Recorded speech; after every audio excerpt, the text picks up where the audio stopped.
Alright, I guess we're live now. Hey guys, Zomb Phox here, still setting things up real quick. For some reason, one of my lights keeps turning on. Not supposed to do that. I'm just still getting set up. I don't know what it is. I guess taking like a day off has kind of discombobulated me. A bunch of things are just taking... Tyler Show? Really?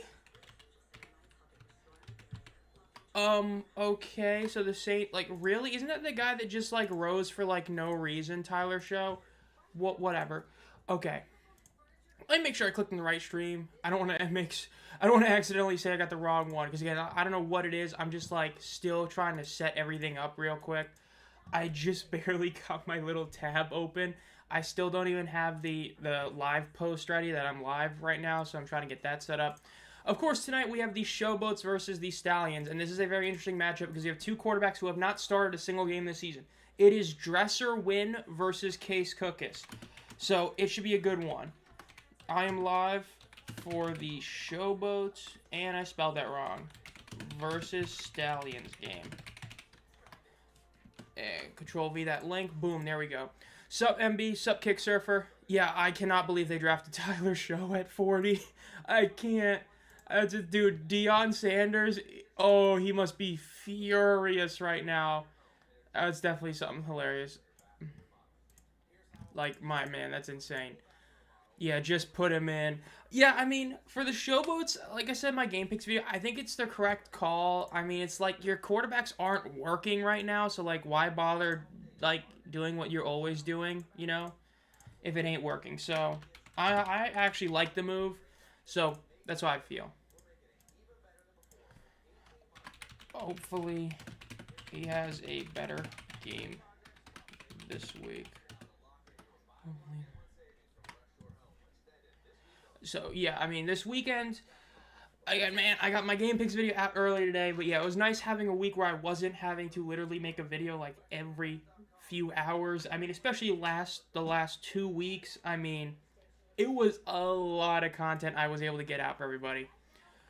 Format, who has the better odds for the playoffs, Roughnecks or Brahmas? Definitely the Brahmas. Because of the fact that the Brahmas win was over DC, an actual playoff contender, it means a lot more than Houston getting one over Memphis. Because it's not just about your conference record, it's about your head-to-head record. So if it ends up coming down to, let's just say, for the sake of argument, that St. Louis completely slides, they don't win another game the rest of the season.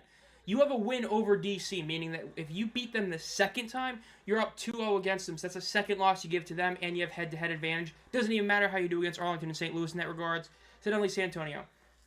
Yes, it is raining in Birmingham, like always. I just saw that tweet like a little while ago. Always happens. The hate for Sanders is strong with this one. Also, Showboats or Showboats before Sanders. Both Sanders, father more and son deserve the hate. Wait, both Sanders, father more than son, deserve the hate. They thought they could just walk in the draft and let table. Look, here's what I'll say about it. I thought it was pretty clear he was the second best quarterback in this draft. And I mean second. I thought it was clear that Cam Ward was the best and that Shador was the second best. A lot of this is self-inflicted. Not doing the combine or the other thing he declined. I don't remember what it was, but he declined the combine and something else. Things like that didn't help him. But the fact is, from watching him play, because I watched a lot of those Colorado games, his offensive line was worse than advertised. Like, it was advertised as, man, this is a bad unit. Dude, that was being generous. I remember the Baylor game, where if you don't remember, he threw this incredible pass, his receiver dropped it, then he made a second one, and it worked. They got to OT and won. In that game, he got pressured play after play after play. And it was just, oh man. It was insane.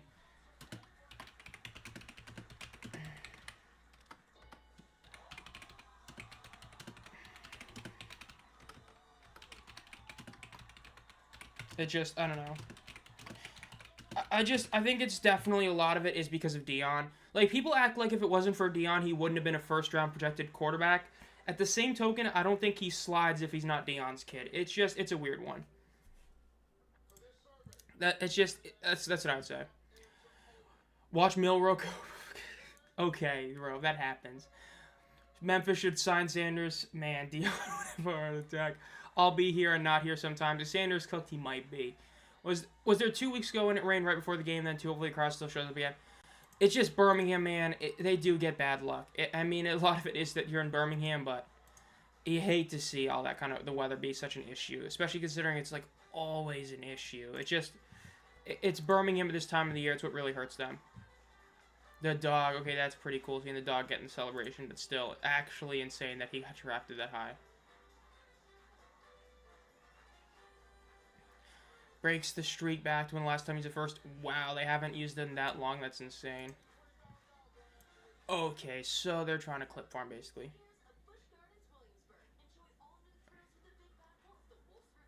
All I know, man, the draft yesterday. I'm not going to act like I paid too much attention, because I'd be lying if I said I did. Like, I had it on, but, like, I had other stuff I was doing. It's just, like, this draft was one of the weakest drafts in recent memory in terms of talent. There's no disrespect to the players. Just, like, when you compare it to, like, last year, or 2 years ago, or even 2022, which had a weak quarterback draft, it's just this one, it felt like you had 3 players and then everybody else. You had Cam Ward, Travis Hunter, Abdul Carter, and then everybody else. So it's like if your big receiver is a dude I've never heard of, which is the guy Carolina took, I'm like, okay, bro. Which, speaking of that, man, I was pissed off about Carolina.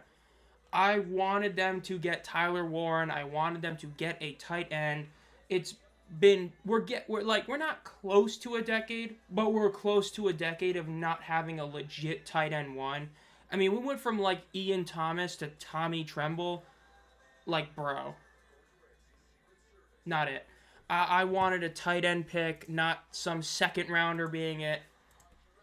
Is what it is. So I'm going to put up the poll also because we're getting closer and closer to the game starting between who wins, the Showboats or the Stallions. Again, the Stallions were just mega favorites. I mean, 11.5 points was definitely the most I remember seeing this season, which is insane. But yeah, Sanders shouldn't worry. Carolina will grab him. It would be cool, but they ain't going to do it. Should I get a dual TV set up for the draft the Stallions game? I got Twitter pulled up. Oh, crap. That reminds me. I'll be back in a second. I just realized I completely forgot to get any drinks. And, yeah, as you all know, I chug about, like, 3 during that video. I'll be back in a second.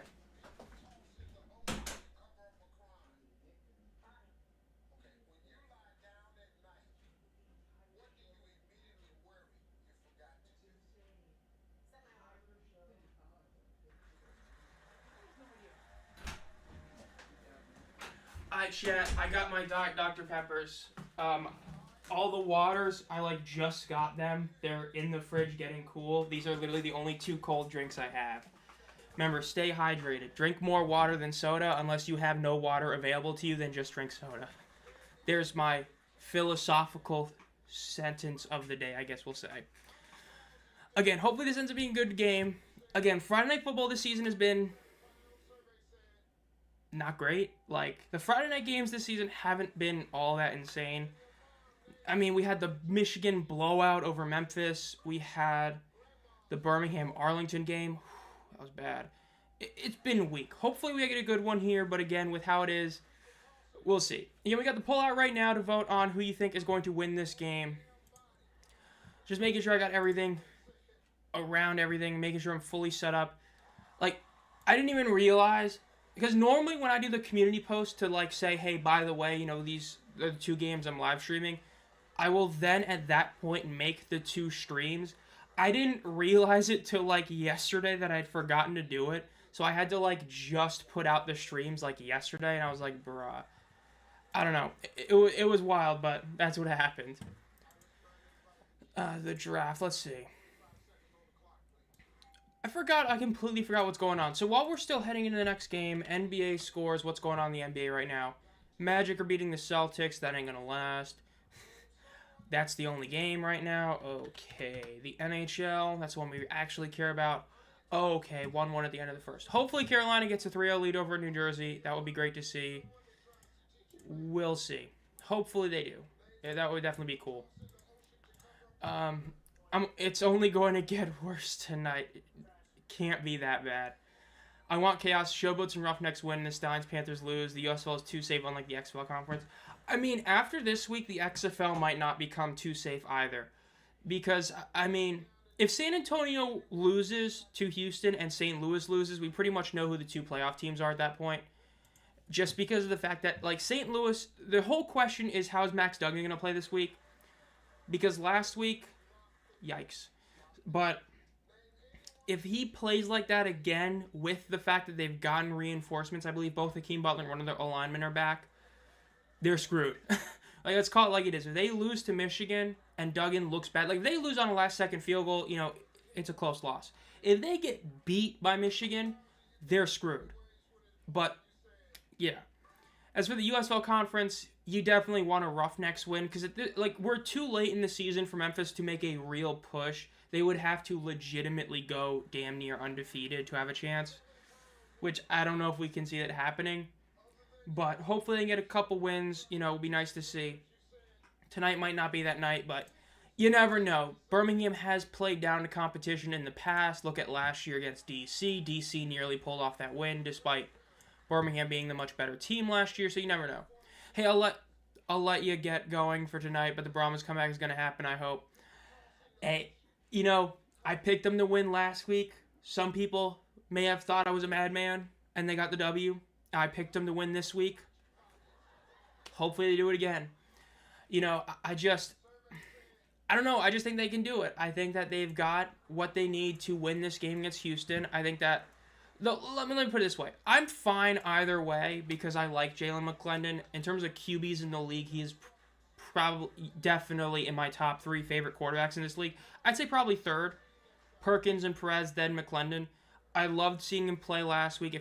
If the Roughnecks win because of him, I'm completely fine being wrong on my game picks. But I think the Brahmas get the W. What is it with Mike Nolan switching quarterbacks? I still believe my crackpot theory, my tinfoil hat theory. I truly believe it's because of the fact that Perkins tries to hurdle like every 2 damn runs he does. And he's like trying to get hurt. I honestly believe that's part of the reason.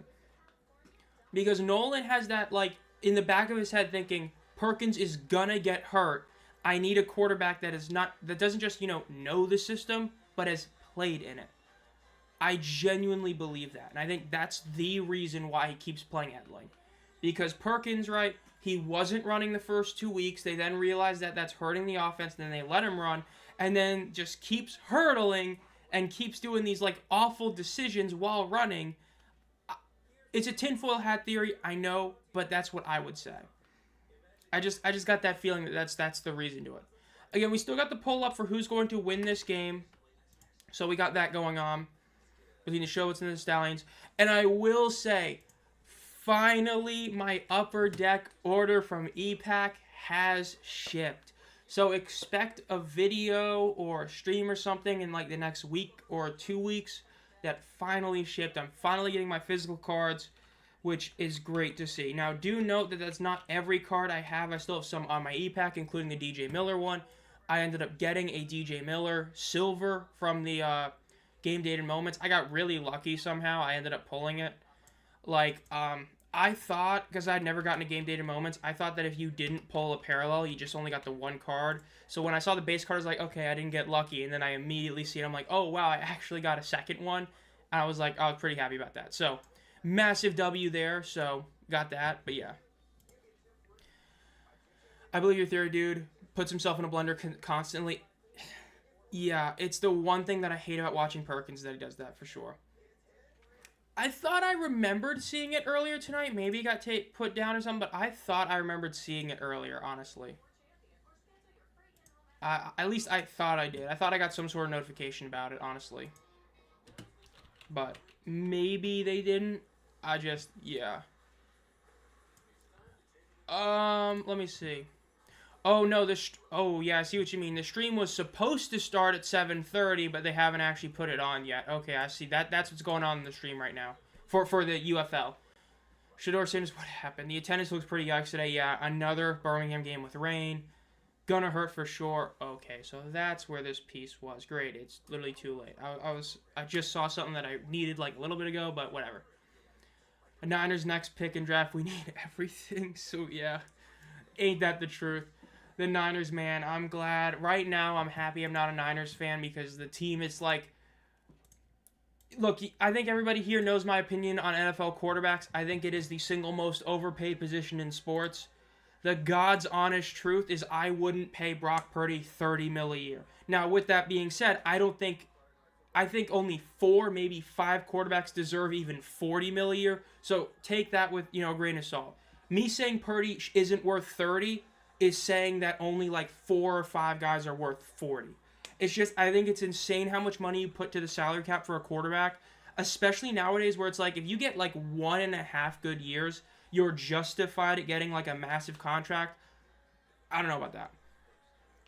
I agree with that. They're probably going to be forced to pay Brock Purdy. They're paying a guy that is a solid but not a great quarterback money. Like, do people talk about Deshaun Watson screwing up the QE market? Dak Prescott may have done just as much damage. The fact that Dak Prescott got like that $60 million a year is insane.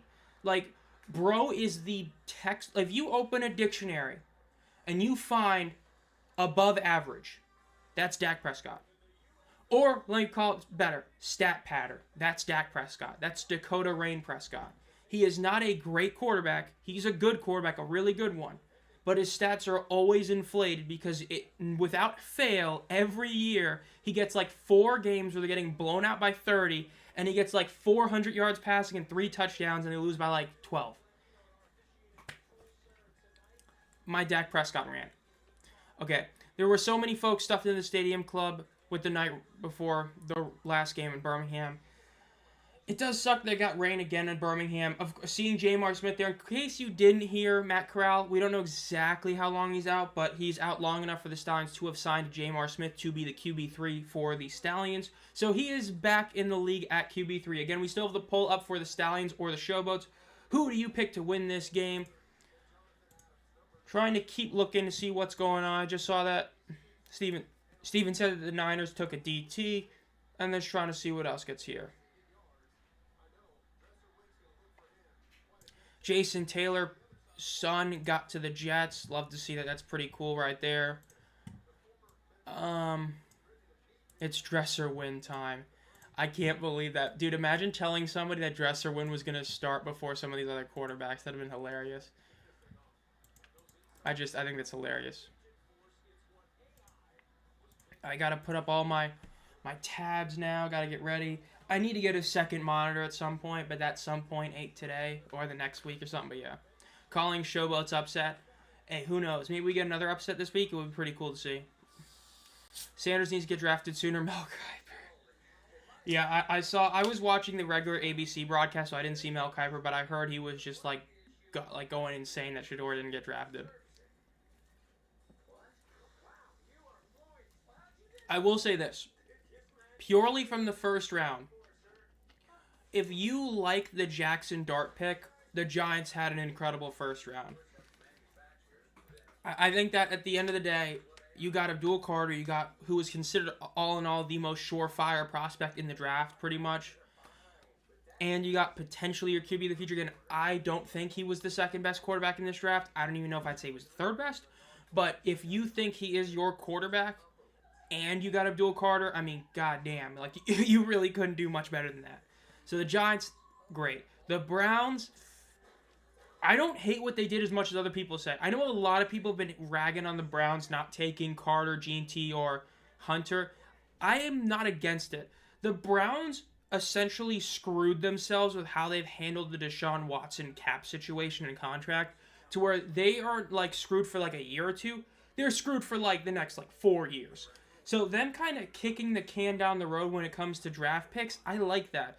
You move down 3 spots, still got the top ranked DT in the draft, and you get a first round pick next year.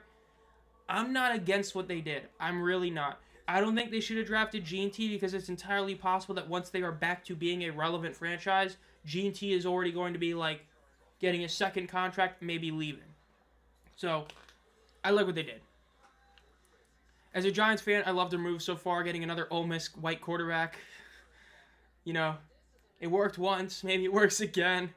But we'll see. But, yeah, I mean, the draft, it was just... wasn't a great draft in terms of like compared to the last ones, especially because I was watching ABC. It was basically ESPN coverage. I was expecting more of that sob story about players' dads dying or all that, as everybody jokes about. Didn't get enough of that. Got too many good stories. That's not why I watched the NFL draft. I love how that started. Wasn't that COVID when that whole thing started? Yeah, boring honestly. Like dude, so my cousin, she recently got into football like this season mainly because of the Tommy DeVito stuff like last year. She was looking forward to the draft. I should have told her how boring it is. Because when she told me it was boring and she turned it off after the Giants picked their first pick, I was like, man, it really is. Like, the fact that 32 picks takes damn near 4 hours is insane. Like, you get like 10 minutes to make your picks. That's 32 teams. Like, it should not take 4 hours to do it. Especially when you have teams picking within like 2 minutes. It's just... Yeah, if you're not like a hardcore football fanatic, it's so easy to see why you don't watch the NFL draft. Because it's such a long experience. Like, I watch for the dude whose father's uncle's mother's cousins got a new unnamed virus, bro. The good old draft coverage, it's insane. Like, it really is insane, but... Hey, my team drafted a wide receiver. Didn't like the move too much, just because I wanted a tight end or someone on defense, but hopefully it works out. Interviewing Dresser Wynn right now. Of course, he is starting for the Showboats. He's the quarterback that ended up replacing Quentin Dormannay on the roster. The Showboats did basically bench both their quarterbacks, so yeah, he is making his first pro start against Case Cookus. This is the Case Cookus revenge game. He is now starting for the Stallions, going against the Showboats. And the new QB3 of Birmingham is an old familiar face in Jamar Smith. So a lot of interesting stuff going on right now. Of course, this is like, at least from what I recall, this is the most heavily favored game of the season. At least when I did my game picks video, the Stallions were an insane 11.5 point favorites. So we'll see how this goes. I'm going to close the poll in a second, so get a vote in because I'm going to close that in like once this kickoff is done. So let's see how this goes. Again, right now, it's cloudy, was raining. Let's see. Kick is up. Return is going to be initially at about the 5-yard line, up to the 10, the 15, the 20, cuts to the middle, gets to the 25, and gets tackled just shy of the 30. Going to end the poll. Decent amount of people ended up voting for the Showboats in this game, so let's see who ends up getting this one. They used the DC logo on holds, bruh. I don't remember who's QB2 for them. I do not remember. I know they signed somebody. I just don't remember who they signed. But they signed somebody when Magoo went down, so yeah. As a Showboats fan, I don't like the moves they've made so far. The one move I like is the Dresser Wynn play because of the issue with the two quarterbacks. Oh, message retracted. Might be talking about an NFL team. Alright. Let's see what they do. Ball at the own 29-yard line. Wynn is in shotgun, one man to his right in the backfield. Ball is snapped. Ooh, bad snap right there. Just a bad catch overall. Ended up delaying the run a bit. Gets caught at the left. Maybe gets back to the line of scrimmage. Looked like a bit of a lower snap. Looked like Wynn wasn't fully prepared for that one. Overall, though, they didn't lose too many yards. Again, maybe just a yard, half a yard, so yeah. So let's see what they do here. Again, Jay Adams, one of the players to watch. Obviously, he's still leading the league in receiving yards, despite not even really doing that much last week, which, again, shows a lot what he's done, so yeah. In shotgun, one man to his right. Ball is snapped, looks over the middle of the field, looks to his right. Going to throw a little quick. Ooh, bad throw by Wynn. That was a bad one right there. Tried to do a little bit of sidearm. Missed Prince by almost a full yard of that pass right there. Not a good one for him. 3rd and 10 for the Showboats. Have not gained a single yard of offense right now. I will say, I hope we get to see Wynn actually play. If you're going to make him the starter, let him play. Don't just do some BS where, like, you start him, then, like, 3 drives later say, yeah, let's throw T-Will in there. You know what I mean? But, yeah. I'm a Showboats fan. You asked who I think would win, not who I want to win. Oh, well. Yeah, it's just... I'll talk about it in a second. Dresser Wynn in shotgun, one man to his right. 2 receivers to his left and right. Do a fake handoff. Rolls out to his left. Keeps rolling, running. Looks like he's going to throw. Throwing a deep pass down the center of the field. Ooh, almost a great catch by Jay Adams. That was a real... Honestly, that was a very solid throw by Wynn. It wasn't a perfect place ball, but considering he was basically running out of the pocket, that was actually a pretty nice throw by Wynn right there. Didn't work out, but solid one. But yeah, as for the Showboats, like... It would be cool to see him get a W here. It would definitely be really cool to see. It's just, I think we can all agree we just don't see it happening with how they are. It's just, and it's a shame because this team is so much better than last year, but it's just, it's not good enough, and that's what really hurts. Like I've talked about, the fact that they haven't gotten a single takeaway on defense is absurd. If they continue that this game, half a season, no turnovers, is bad. Return is up to about the 38-yard line for Birmingham. They're going to get the ball at decent field position here. Yeah, I mean, Memphis not getting a single takeaway is insane. I had to pause to sync it up, so I may be on a delay. Yeah, it's so weird. From what I can see, my ABC, for some reason, is, like, slightly delayed. My Fox is, like, insanely fast. Because, like, I was watching the draft yesterday, and I was going on Twitter. I saw a pic come up on Twitter, like, a solid minute before it was on my TV. But Fox, always fast. I don't know why. Case Cookus isn't at quarterback. Let's see what he does here. First play with the Stallions. This as a starter. Of course, he played a bit last week. Ball snapped. Fakes the handoff.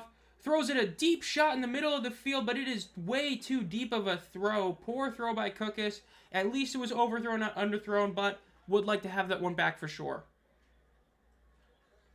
Deion Kane is a player to watch. Of course, that's a great pick by the actual broadcast team right there. Deion Kane has been incredible this season. Again, he's been able to get one really solid play every week. Very similar to Marcus Sims last year with the Panthers. Just been a very solid player for sure. Got to put my fan on in a second. It's summer now, or getting close to summer here. It's insane. Run is up the middle. Gets tackled for about a solid 2.5-yard loss. With forward progress, going to be about 2, so yeah. Yeah, let me turn my fan on. I mean, NC is basically, once you hit mid-April, it's basically summer here, so it's insane. Fox Philadelphia, not so fast. Ooh. Yeah, I know my Fox is pretty fast. My ABC, not as much. I have no idea about the other platforms, but I just know those two. Because, I mean, when my delay on streaming is similar to ABC, you know what? It's bad. All right, let's see what Cookus does here on 3rd and 11. In shotgun, 3 receivers to his right. Looks to his left. He's going to throw a bit of a deep pass to the left. It is going to be incomplete. Again, too high a pass. Sternberger was barely able to get one hand on it. If that was a slightly better pass, that would have been a first down and then potentially a touchdown. Would like to have the throwback. Again, these are the first 2 drives as starters for both quarterbacks, and both of them, mainly Cookus, would like to have some throws back. Even Wynn, especially that short pass that he literally missed when he was throwing it 1 yard deep. Would like to have some throws back. Let's see what the Showboats do this time. Punt is up for the Stallions. Going to be recovered at about the 15-yard line. Goes to the right, cuts, goes to the left, and he gets tackled for maybe about 1.5 yard gain from when he got the return. Poor field position for these Showboats. In terms of the battle of field position, so far the Stallions are winning that, though of course this is still very early on in the game. So it'll be interesting to see what ends up happening. Sternberger needs to do better there. I mean, he could go a bit faster, but overall I think that was more so. That was a bit of a too high a pass by Cookus, on all honesty, but yeah. Let's see what's going on in Fox World, seeing what tweets are going on. Of course, that's the big issue right now, is not only do you have, SmackDown going on, hurting them, but you also got the draft going on. Week 5 inactives. I thought it was hilarious. In case you didn't know, the UFL communications put up, the Houston Roughnecks inactives, after the game was over. It was hilarious. Skip Holtz, head coach of the Defenders. I love that. Love seeing him put that right there. The Cowboys draft an edge rusher. Alright, so basically nothing happened, was there? Shake and bake, no yards. Yeah, so far, not a lot of offense in this game. But again, still early, but not too shocked with how everything's going on right now. That's for sure. The number 1, okay. Saints take a quarterback. Thank you so much, ESPN, for telling me that about 40 minutes after it happened. Well, not 40, but 20 minutes, 30 minutes after it happened. Man, it's been 30 minutes since that already. Insane. I will say, the only 2nd and 3rd rounds I ever fully paid attention to, I've always had the 2nd day on usually, was pretty much 2022. That was just because you had all the Cincinnati guys. I watched Alec Pierce get drafted, watched Sanders get drafted, a lot of that. Aside from that, the day 2 stuff, I follow it, but not as much. So this draft is one of those drafts where you need to follow it because a lot of big players are still on the board. So yeah.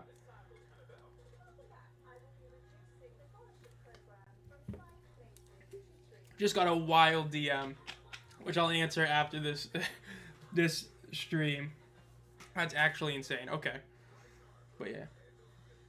Bryce Harper and the Phillies. I forgot baseball was going on right now. I'm not even going to lie with y'all. I completely forgot it was going on. It's like, at this time of the year, it's like there's so much going on. Baseball is like as far down as it can be.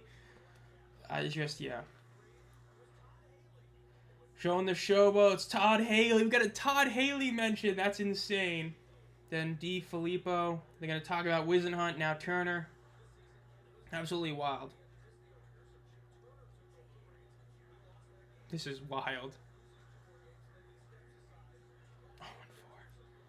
I mean, surely the Showboats win a game this season. I know somebody was talking to me on DMs about, will the Showboats win a game? My response was the 2022 Maulers won a game. That was all that needed to be said. I mean, if that team could win a game, this team has to, surely. Dresser went in shotgun, fakes the handoff, quick throws, and it's another pass that just gets away from him. Again, he threw it. He was like trying to anticipate it, but you can't anticipate a throw by throwing a bullet as fast as you can. Again, another throw he'd like to have back right there. Time for 2nd and 10. Let's see what they do here. Again, you need to run the ball some. You're trying to do these play-action plays, but if you're not going to run the ball, it ain't going to really do too much. Would not be shocked with a run play here. And they do run it to the left. Gets a solid 4 or 5 yards on the play right there. Again, really solid play right there. Again, you got to run the ball some, like that play called by Memphis there. Under 11 minutes left in the first quarter now. 3rd and roughly 6-ish yards for the Showboats. Going to call it 3rd and 5. Dresser win. QB punter at Martin. Love to see that. Another former Ram right there. On the practice squad of the Rams a while ago. Or like about a year ago, something like that. 3rd and 5. In shotgun. 1 man to his left in the backfield with him. 2 receivers to his right. 2 to the left. Drops back there. Looks to his right. Gonna throw it to the right. Gonna be a deep shot on the sideline. And it is going to be caught. Incredible pass. And it's going to the 20. To the 15. The 10. The 5. Touchdown Showboats. The Showboats are up 6-0. D. Anderson with the massive play right there. Was able to get to the ball even though it was a bit underthrown and just beat his man and get all the way for a touchdown. Great play by the Showboats right there. Love to see that. How about that for the Showboats? That's what you love to see right there. Doing a ballsy 3rd down throw, just throwing that right there to the right. Look at that. Great catch by Anderson, especially being able to stay up and not lose the ball. That was one of those plays where the cornerback almost was able to get it away from him.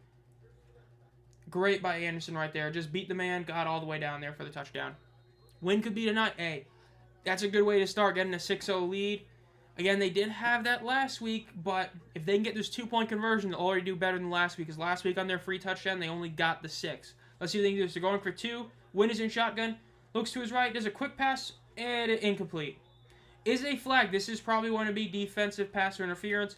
The defender basically just stopped and forced the receiver to run right into him. Definitely a penalty on the Stallions. They're going to get this play at about the 1-yard line here. It finally happened. A complete pass on 3rd down. Not only that, but a touchdown too. How about that? Isn't that insane? And now they get to do this at the 1-yard line. Let's see if they can get this. Yeah, that was a pretty obvious PI right there. I mean, like, you can't just stop moving and have a guy run into you and then be like, oh, yeah, we're fine. So 3-1-4, again, this game, Showboats somehow up 6-0 now. They got a massive play. Dresser win to D. Anderson. Huge touchdown to give the Showboats the lead. 2-point attempt is now at the 1-yard line thanks to the defensive pass interference on the Stallions. Would not be shocked at the play action here. Even a QB keeper right here. Let's see. They do hand it off directly, and they do get it. 2-point conversion is good. 8-0 Memphis over Birmingham. Memphis is now 1 point away from tying their entire score last week. That is pretty incredible. Slow developing TD, but very nice. Yeah, I mean, when you first saw it throw and you saw D having to kind of slow down a little bit, you're like, ooh, did he underthrow too much? But no, it was just good enough to be able to get that catch, and then D was able to just break away from his man and get the touchdown. Incredible play by the Showboats. Great way to start this, getting an 8-0 lead, especially because that first drive, Cookus made a few mistakes. We'll see if he ends up, cleaning up a bit this drive. But that first drive had multiple plays he needed to get. Yeah, I mean, the more you see it, the more you kind of get what Nolan's coming from with the decision to go for one all the time. Because if you know you can get the 1 point, because like last year, if I remember correctly, it was roughly a 50 completion percent or completion, roughly a 50% conversion rate on the 1 point and about a 40 for the two. So it was much better to go for two. But if you're getting them at about a 70 percentage, it's actually worth going for one, just because even though technically your expected points is still worse, because you're getting it more frequently, it's actually worth it in my opinion. So Nolan's philosophy in that one aspect, I'm starting to be okay with because they're currently 7 of 10. But going for two, man, it's tough. From the 5-yard line, you got to get it. I mean, it was about 40% last year. I don't remember exactly how much it is this year, but yeah. Sub T-Dog. Yeah, Memphis, they got a massive play by Dresser win on their second drive. Just threw a deep bomb on the right. Was just far enough for D to be able to catch it without fully slowing down. He did have to slow down a bit, was able to get it, and then just break away for the touchdown. Incredible play. Love to see it for Memphis. Now they got some hope for sure. Seeing what players have been drafted on X while we're in commercial break. And remember, this is with Noel Mazone as OC in this game as well. It's another one, so yeah. Another trade in the draft. Okay. Let's see. Will Johnson got picked. Terrence Ferguson. Okay. Davin Bellamy is out. Keandre Thomas is out. There's a couple big losses for DC. Not what you want to see. Attendance look quite sparse. Yeah, the rain didn't help, and draft, all that. It's definitely not gonna look good. I don't know even Charlotte Shirley Spear, though that usually comes up later. But yeah, I don't expect attendance to be that good this time. I really don't, honestly. I hate to say that. I just don't expect it to be good this game. Hopefully, maybe I'm wrong. You know, maybe the announced attendance is one of those kind of games. But yes, we'll see. UFL Stallions. Are they actually streaming the entire game? Don't they usually only do like one drive? I mean, it's still currently on right now. Like, surely they're not doing the whole game, right? We'll see. Longest scrimmage play this season? That's insane. Like, actually insane.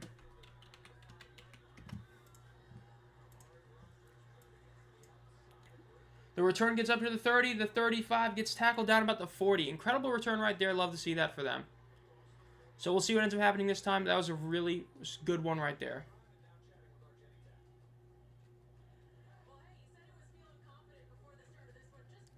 I'm trying to pull this up. Like, surely they're not. They still got this one on. Wow, they might be doing the whole game there. That'd be insane. All right, go back here. Man, not used to having all this stuff here. UFL game during the draft is odd. I mean, it's because of the fact you got all these games on Friday night at the same time. You know, just kind of one of those things that just has to happen because of it. Run up the middle, breaks away to the right, gets about 3.5, 4 yards for progress for the Stallions. Decent play on first down right there. You will take about 4 yards on the ground. That's a very solid play. Which is still money. Yeah, and distributed tickets too. But hopefully that's a good number, but we'll see.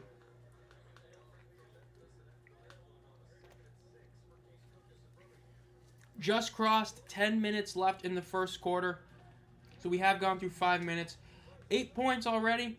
And we've been seeing a lot more scoring this past week. So we'll see if that continues this time. Cookus drops back to throw. Looks to his right. Fakes the throw. There's a quick little screen to Maribel, who gets about 2 yards. Ball is out. Though that is definitely after he hit the ground. Going to be about 3rd and 4 for the Stallions. They're not in no man's land, but they're pretty close to no man's land. So we'll see what they do here. Again, if you gain about like 2 yards, probably going to go for it. If you get stopped immediately, not going for it, so we'll see. 3rd and 3 for the Stallions. That's a bit of a longer 3, but it's a bit longer for a 3, but let's see. Cookus is by himself in shotgun. 3 receivers to his right, 2 to his left. Drops back, looks to the left. Running up to the left. He's going to roll left. He's going to throw a bit of a deeper shot, but it is incomplete. Not great for the Stallions. In DC, this is a 12K crowd. Off subject, but didn't Carolina take a receiver in the first round?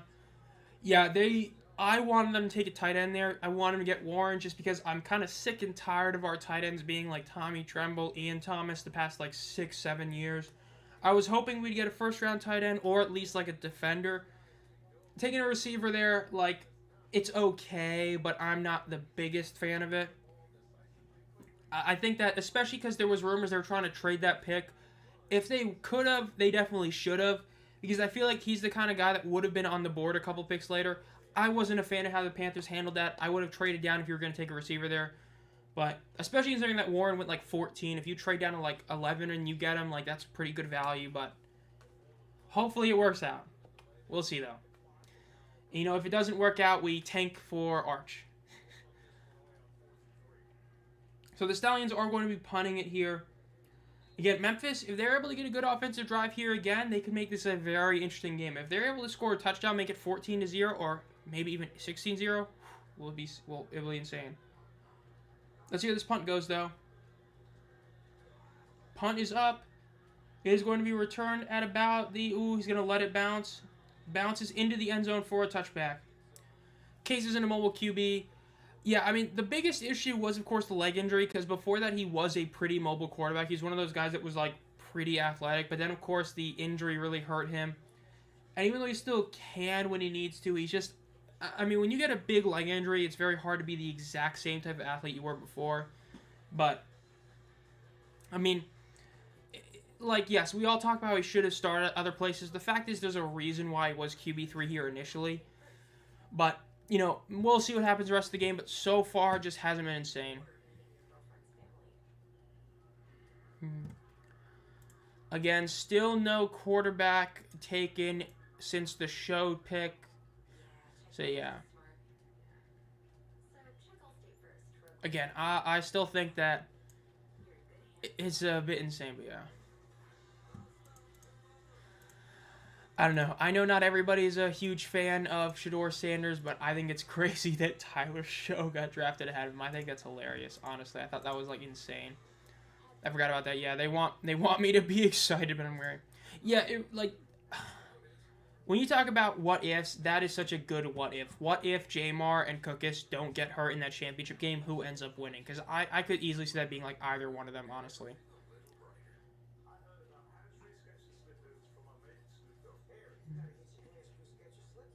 Because, I mean, if Cookus doesn't get hurt, I mean, he was playing really good, but we'll see.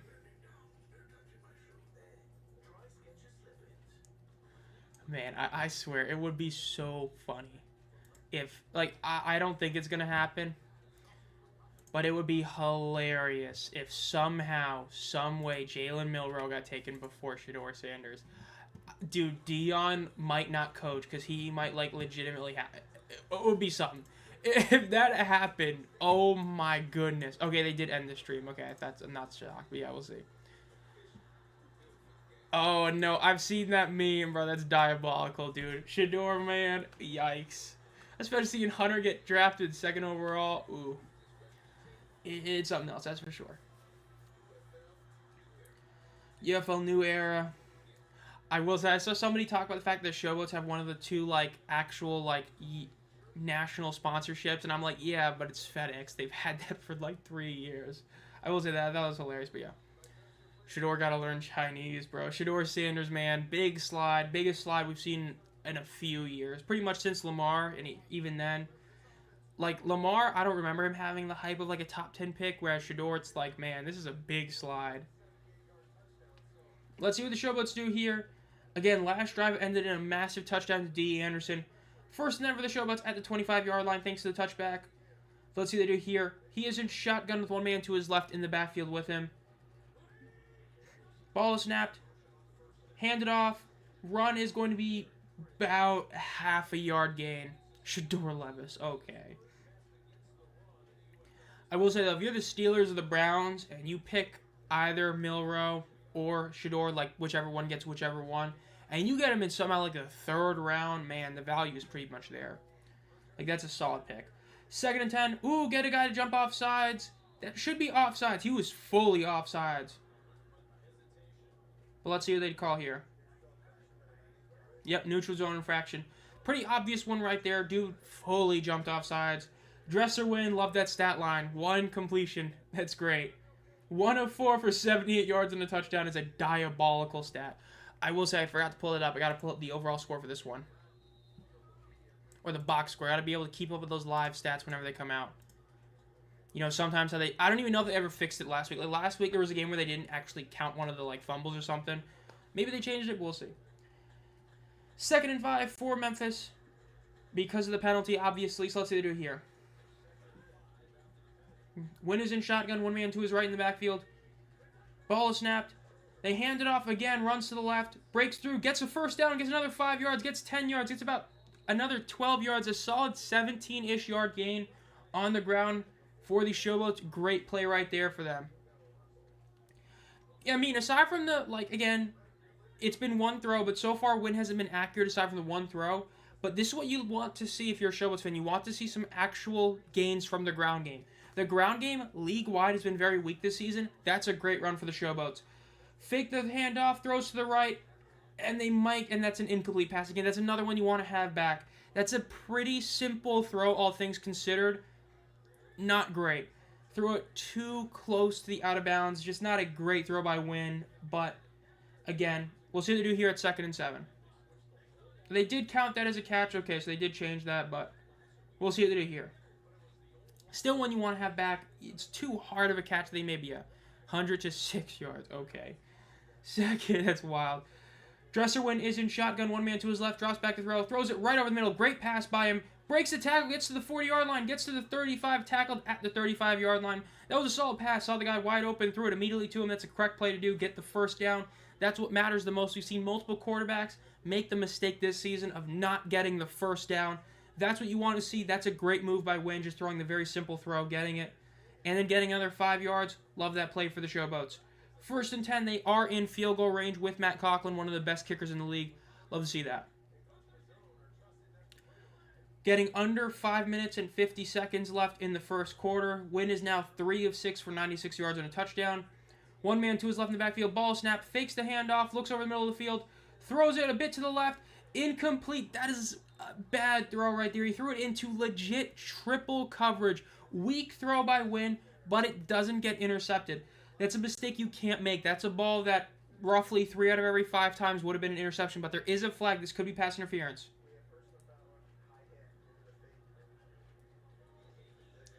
Looks like it's going to be something else, but a high hit. Let's see what this is.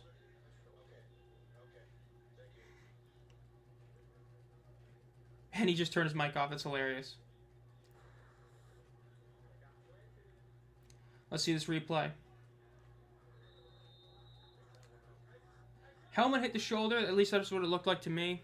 Yeah, no foul. Yeah, definitely correct call. No foul there. Head to the shoulder, not head to head. 2nd and 10 for the Showboats. Again, cannot throw an interception here. You got to at least get the field goal. If you're able to get a double-digit lead over Birmingham this early, that's a pretty big deal. Ball snapped. They hand it off. Runs up the middle. Breaks multiple tackles. Gets to the 30-yard line. That's a solid 5.5-yard run right there by Deneric Prince. Again, another play where it looked like he was going to lose about a yard, half a yard, ends up gaining about 5.5. Very solid run right there. If you can keep this up the rest of the game, it's going to be very hard to lose if you keep having a ground game be this effective. So let's see what they do here. Again, you don't got to play hero ball. You just can't turn the ball over here. All you have to do is try to get the first down, but if you can't kick a field goal. Let's see what they do here on 3rd and 5. Wynn is in shotgun. 3 receivers to his right, 1 to his left. RB to the left with him in the backfield. Looks to the right. Rolling out to his right. He's got to run. He's going to run for it. Nope, he throws it and is going to be caught for a first down to about the 15-yard line. That was a bold throw, and that's what you love to see. A very bold throw, one-on-one coverage, great pass, and an even better catch right there. Love to see that. He could have definitely ran that. Instead, he saw the guy, was able to get a nice throw to him. Could it have been a little better? Sure. But you can't get much better than that. That was a nice throw by Wynn. Throwing it to where only your guy can catch it. Great throw by him. At the 16-yard line, 1st and 10. One man to his left in the backfield. Hands it off to him. Prince breaks a tackle, but he then gets tackled for about a 1-yard loss. Again, very solid play by them overall so far this drive. Great one. He did catch it. That was an incredible play. I mean, that throw was almost as good as you could get, especially on replay. Threw it to where only his guy could catch it. Was able to catch it before it hit the ground. Great play.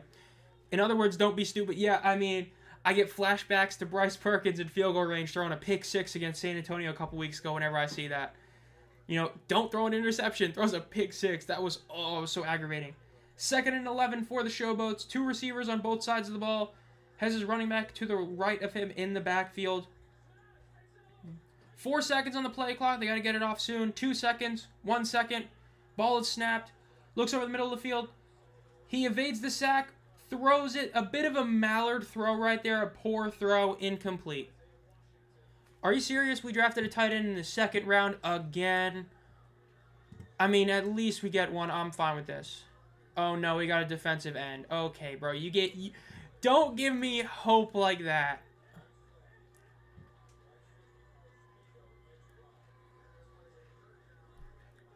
Unless I'm seeing something, but that didn't look like it.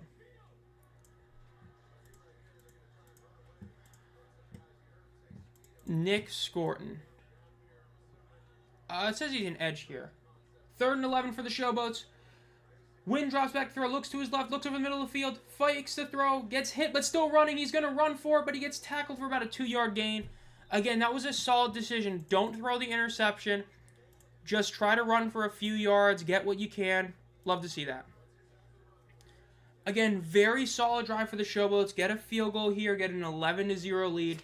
Again, they only scored 9 points last week. So you're already hitting a higher point total than you did entirely last week against Michigan. Love to see that. As long as he makes this kick.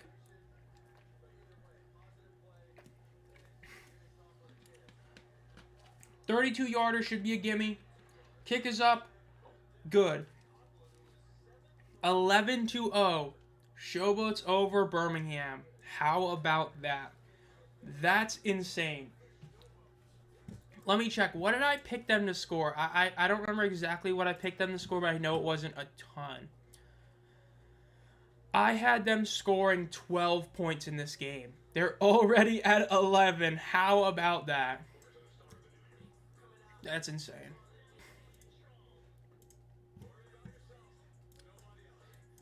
The Brahmas tweeted their first home game this weekend. It's a tank bowl. How about that? I think that's hilarious.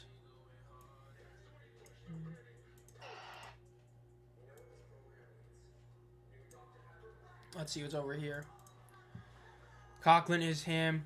Love to see that. Big lead for the Showboats initially, 11-0. Insane to see. Memphis just needs to keep playing stable defense. I mean, again, especially the first drive was a very rough drive for the Stallions. A lot of throws that needed to be made just weren't. If that continues, this could be a long night for them. Especially with how the home crowd looks to not be a ton there. You need to play well. So we'll end up seeing how that all goes, but it'll be interesting for sure.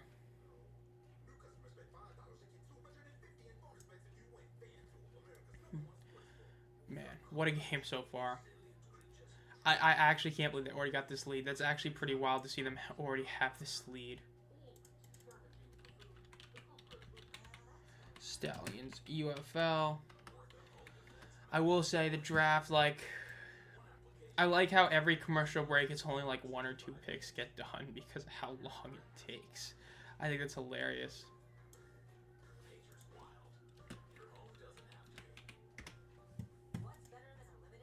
If this was ESPN, they'd be stuffing the in-game line down their throat for sure. Adam will be back in a little bit. We'll see you in a little bit. Again, hopefully not too many stat things happen while you're gone. This is already the worst season the Stallions have had. I mean, their most losses was 2 in a season, so we'll see for sure. If they end up losing this game. Showing Case Cookus back with the Stars, man.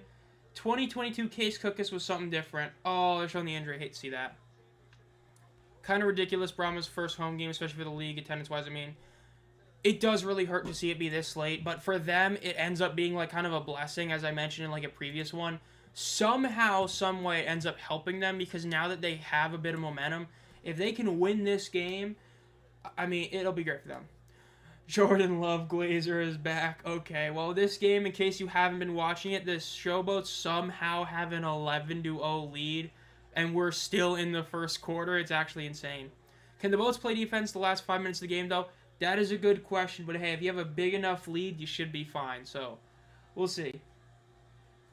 Case Cookus ad, man. How about that? Stars legend. Shame he got hurt in that championship game. Still, I still stand by it's the best game in this era of spring football. I know a lot of people glaze the Stallions, the Maulers Panthers playoff game. I know a lot of people glaze like the Guardians Defenders game and the opener in season 1. I think that championship was the best. The return by the Stallions gets up past the 35, up to about the 37-yard line. Let's see what they can do here. Again, not incredible, but very solid field position. Let's see what Birmingham can do here. Just under 2 minutes left in the quarter. Last thing about the draft, I just don't see how they have good ratings. I suppose they do, but it's unbelievably boring to me. Honestly, part of me feels like just because a lot of people kind of put it on in the background and then do something else. Like, that's kind of what I did yesterday, even for the first round, is I put it on, watched meticulously the first 5 picks, then just kind of had it on as background noise. 1st and 10 for the Stallions. Ball is snapped, handed off, immediately gets to the left. It should be a first down run, but he gets tackled about a yard shy of the first down marker. Still a very solid run for them. And of course, if you're like a huge guy in fantasy football, you want to know exactly who gets drafted where, right, as soon as it happens. Big deal. Betting on who gets picked at wherever. I mean, it makes sense, but it's like people joke about memes, like the European mind couldn't comprehend having thousands of people at the draft for it, but yeah. 2nd and 1 for Birmingham. 3 receivers to the right. They hand it off, gets the first down, and then about an extra 3 yards, maybe even 4, past midfield. Very solid for them. Total yard stat looks fake. It's insane for sure. Especially even the passing stat. 104 for 3 yards is crazy. Dresser win W name, oh, for sure. Spring football and some of those great names. Love to see it. Again, back-to-back run plays. Would not be too shocked here with a play-action play here with Ricky Person. Let's see. 1st and 10, under a minute left in the quarter. Motioning Person to the right, ball is snapped. They do hand it off to Person, who gets a solid 3, maybe 3.5 yards on the play. Decent enough play. Gonna have one more play before the quarter ends. Bars across the USA show it, I guess. I'd rather watch an actual game like we are. Oh, for sure. Like, first round of the draft depends on what draft. Like, if you're talking about, like, last year, that first round, like, you had to watch it with all the big names. But second round, man, I don't care how good the second round is. If I can watch a game, I'm going to rather watch a game. Good to see my boy Cookus in the red and gold yellow again. Yeah, back in another red jersey. Love to see that for sure. 2nd and 7 for the Stallions. Ball is snapped. Cookus looked to make a quick throw. He gets sacked down at the 50-yard line. That's going to be about a 5-yard sack for the Memphis Showboats defense. The Showboats defense has not been able to put up actual stats like sacks, turnovers pretty much all season. Huge play for the Memphis Showboats defense right there. Big loss for Birmingham. Again, puts them in really poor field position if they do not get this first down. Why can we never recover a fumble? True, bro. But hey, huge play for the Showboats right there. Insane. Let's go, Rob. Only reason to watch second round to see where Shador is going to go. If he's going to go in the second round at this point, though. I mean, man. The fact that Tyler Show went before him, I mean, it's basically just the Browns and Steelers are the only 2 teams that are going to draft a quarterback. It's insane. Like, not like a 5th-round flyer kind of quarterback, like an actual quarterback. QB stats total, 5 of 13 for 113. That's actually insane. And got none of them. I mean, dude, the Showboats having 0 turnover or takeaways. Pardon me. Takeaways is just... It's wild. Forgot Talladega's this weekend. And the Zurich's going on. I think there's something else going on that I just kind of forgot about. A nice one. Bro, Mike Mitchell, you're about like 40 minutes late retweeting that Jets one. Chuba Hubbard announcing the newest edition. Oh, that's just our pick. Okay. Matt Conklin, 889 Nomo. Okay. What a game. Shador might go to the Jets. Bro, don't say that. That would be insane. Maybe shoot some NFL games next season. Maybe or did. I did do a few last season. It wasn't every week, but I ended up doing about like... I can actually pull up right now. I did one playoff game. I did the Bills-Broncos playoff game. What a game. What a real close game for about 5 minutes. I did 1, 2, 3, 4, 5 regular season games, 1 playoff game, 1 preseason game, and 1 college game. Which, man, that college game in infuriated me watching Cincinnati. That was the start of the end for Cincinnati last season. One game is all they needed to win to basically be a bowl-eligible team. They couldn't do it. Especially considering the fact that if they had one out, they would have made the playoffs. Aggravating. But yeah, I definitely expect to probably stream a little bit more this upcoming season, but yeah. Case Cookus, do not let him cook, bruh. Oh, yes, perfect fit for the Jets. Wow, the Broncos might put up a fight. Yeah, they got that one. They had one great drive, and that was it. That was a game. I mean, I don't even know what you were talking about the second half. That game was a literal blowout. It was so bad. Keep it up, I'll watch. Yeah, I mean, those NFL streams, I don't really want to do more college, only doing the one college. Like, I didn't even make a playlist for it because I did only one college game. Definitely need to do more of those, at least, like, maybe 3 next season. Again, I'm hopeful for Cincinnati that they'll be a bowl team next year, but we'll see. Sorsby was really solid last year, the best QB we've had since Ritter. So, like, dude, looking back, I get Ben Bryant had decent stats, but him and Jones were just not it. Sorsby, though, had a really solid season. I don't think Kiner's back, so that hurts, but we'll see. Maybe we do good. I mean, hey, if the Colorado Buffaloes can make a bowl game, maybe we can.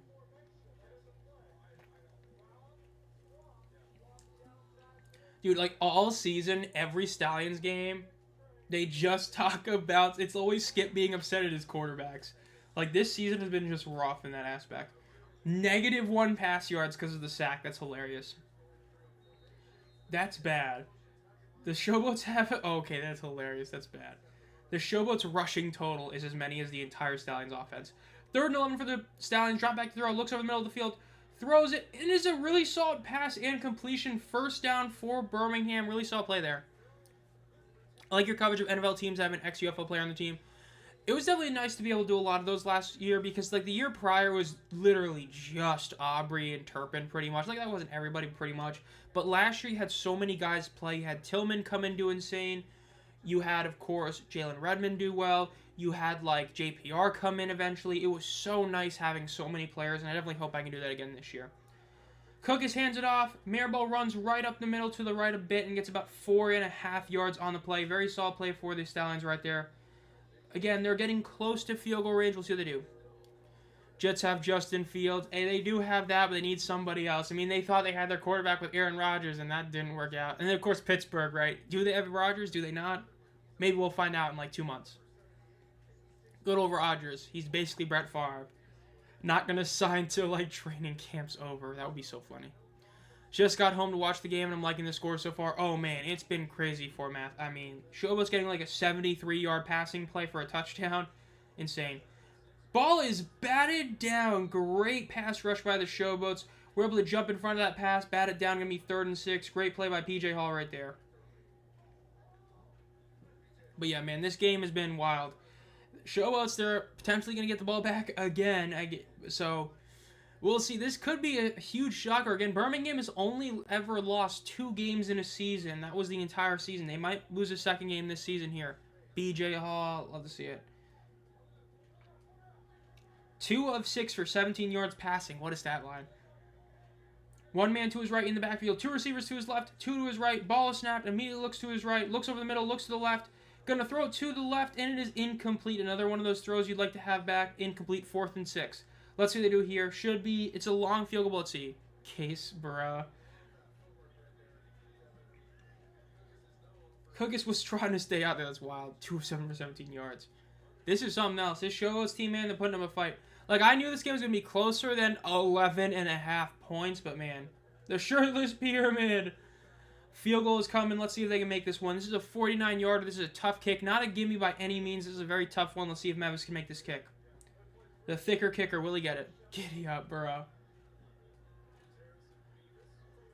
Kick is up. Going to the left, but it's going to be good. Very solid kick by Memphis right there. It is good. 11-3 right now. So Memphis still has an 8-point lead right now. 12.5 minutes left. Seems like Memphis defense is cooking, not Cookus. They actually got a sack. I mean, this Memphis defense has not been known to get pressure on the quarterback that well this season, like actually getting sacks. They were able to do it, so it's insane. The Chargers drafted another receiver. Good one. Okay, thanks for retweeting that again. Carolina, about the same player. Peyton Party getting to coach the team at home. Love to see that. I'm trying to see what else is going on. Just so much I got to look up right now. Okay. Fantasy is cooked because of Case. Oh, you hate to see that. Let's see. Okay. So the Devils are already up 1-0 over Carolina after the first period. Nico Hischier scored. Not shocked. That game is tied. Shouldn't be, but it is. Nick Suzuki scored. Okay, so that's the NHL. Let's look at the NBA. And the game is a 3-point between the Magic and Celtics. Pacers Bucks is a 1-point game right now. Not shocked. I will say, man, I was so close to looking like a genius in my community members video about my playoff predictions. But Ottawa, man, they had to lose back-to-back OT games. If they had won those 2 games, I'd be looking like a genius right now. And bruh, don't gotta bully the thicker kicker like that. Surely in a UFL Fantasy League, QBs would just be a flex position because there's only 8 teams. Well, it depends on how many you have, probably. I mean, if you're only in a league with 8 people, I mean, I don't play it. I only play ESPN Fantasy, as you all know. But, I mean, if you have only 8-person league, and even the fact that, like, it's all but a guarantee every week there's going to be at least one team playing, like, 2 quarterbacks and all that, but yeah. But I wouldn't be shocked if it's a flex position, that's for sure. Master Chef. Dude, I didn't even know there was a Hell's Kitchen season going on a few months ago until it was over, and I was like, bro, what? It's wild. Don't do hockey. Went to a Sharks game once. Man, one time. That's, oof. Dude, hockey. I need to go to more games. Like, it's a drive to Raleigh, but it ain't too bad for me. I need to go to more games. Maybe a playoff game this year. I've been wanting to go to a playoff game for a while, but it's like, man, the Hurricanes in the playoffs just haven't been great the past couple of years, but we'll see. I went to opening night a couple of years ago. That was cool. Got a free shirt, which I still have. Everybody who went there opening night got one. That was cool. Cool experience, but yeah, hockey's great. Let's see. The kick is up for the Stallions. It is going to be returned at about it's a short kick, yeah, to the 20-yard line, to the 25. And he gets tackled about the 27, 8-yard line. Overall, short kick, but ended up working. They didn't get too far of a return right there. So let's see what the Showboats offense can do. Again, they were able to get a field goal last drive. Got the massive touchdown in the drive before. Let's see what they do here.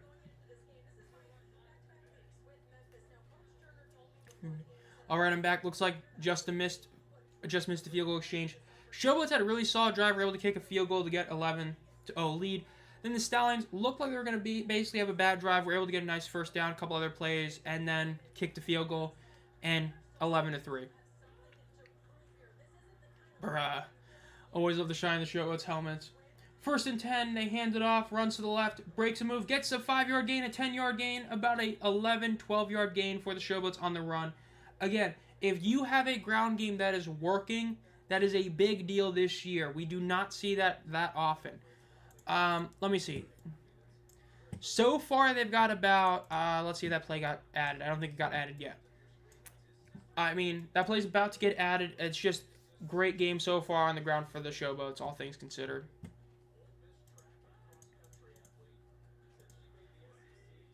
Ball is snapped. Wind drops back. Throws it a bit to the left. Another one of those throws you'd like to have a bit back. If he had thrown that a little bit to the right, he would have gotten it. But overall, incompletion better than an interception. 2nd and 10 for Memphis. Highlighting a person like that is insane. 11-3 Memphis over Birmingham with 11 minutes and 35-ish seconds left in the second quarter. Win is in shotgun. One receiver to his left, 2 to his right, running back to his right. Ball is snapped. Fake the handoff. Looks to his right. Fakes the throw. There's a flag. Throws the ball away. Let's see what this flag is. Imagine Memphis winning 6 games straight under D-Win. That would be insane to see. I mean, that would be incredible.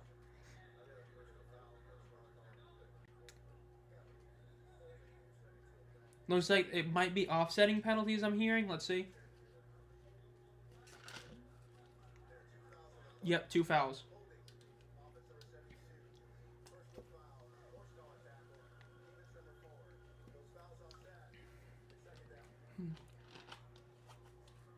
I'm a D winner. Okay, bro. 2nd and 10 for the Showboats. Again, overall, Showboats kind of got bailed out there. If you have a bad play and it's, offsetting penalties, you take those since you end up not losing anything. So you're fine with that if you're Memphis right there. Wow, the line got to minus 12 for Birmingham. I mean, that's like not too different from 11.5, but that's still insane. 4 of 10 for 110. What a stat line. Let's see what they do here. 11 minutes left in the quarter. Motions the running back to his left. Ball is snapped. Fakes the handoff. Quick throws over the middle. It is going to be caught. Ooh, almost intercepted. That was a very weird exchange. Looked like it was a catch. Got hit, dropped it. Could have been intercepted. Ends up being an incomplete pass. Let's see this replay here. Initially almost caught, then it got knocked out. Could have been an interception, which wouldn't have been on win. Could have, should have potentially had that, but overall, not the worst. But yeah, hope is still alive for seeing the shows in the playoffs. Okay, if they win a few, then they definitely do. But I mean, they got to win a bit more. That's for sure. Oh, who knows? 3rd and 10. They got 1 second left in the play clock. They're going to take a delay of game penalty here. Unless they call a timeout here. Looks like they're calling a timeout. Bad clock play right there. A lot of suspicious white powder. Okay. Maybe Lawrence Taylor was there. Pause. If you know, you know. The Bears drafted an offensive tackle. Officially on the board for them. Let's see, anything else? That's about it, dude. It's been like 10 minutes. There's only been 1 draft pick that got... Okay, dude, this is why the NFL draft is, like, not as good as people say it is, especially after round 1, bro. Like, it's round 2. Just speed up the process a little bit. 24 rushing yards. Jimmy Garoppolo's in attendance. Bro, are you serious? I will say, Cam Ward being in attendance last week was pretty hilarious. Like, I said it in a good way. That was funny to see Cam Ward at a Houston Roughnecks game of all teams. That was insane. And then went to draft. I mean, that's great. Less than a week later, gets drafted 1st overall. 3rd and 10 for the Showboats. Let's see if they can pull this one off. Ball is snapped. Drops back to throw. Looks over the middle of the field. Rolls up. Throws it a bit shy of the 1st down marker. Gets tackled for about a 4-yard gain. They're going to have to punt here. Again, if this is a solid punt, you can just play that field position battle so far. Again, your defense has been playing very solid against Birmingham so far. As long as you get a decent punt, pin them within the 20, solid overall drive.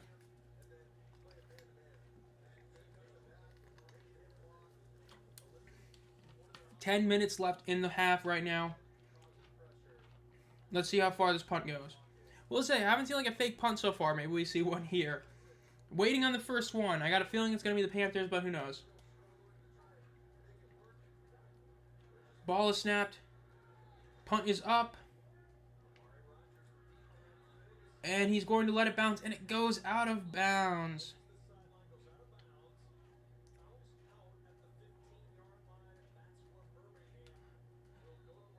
But because it wasn't a corner punt, it's not as bad. I'm drinking a Diet Dr. Pepper. I literally had about 2 cold Diet Dr. Peppers left. So I've got like a bunch of drinks, like some water, some other Diet Dr. Pepper cooling right now, like in a fridge.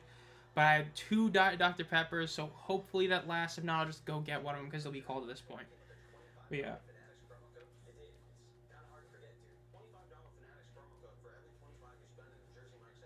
Some of these ads are wild.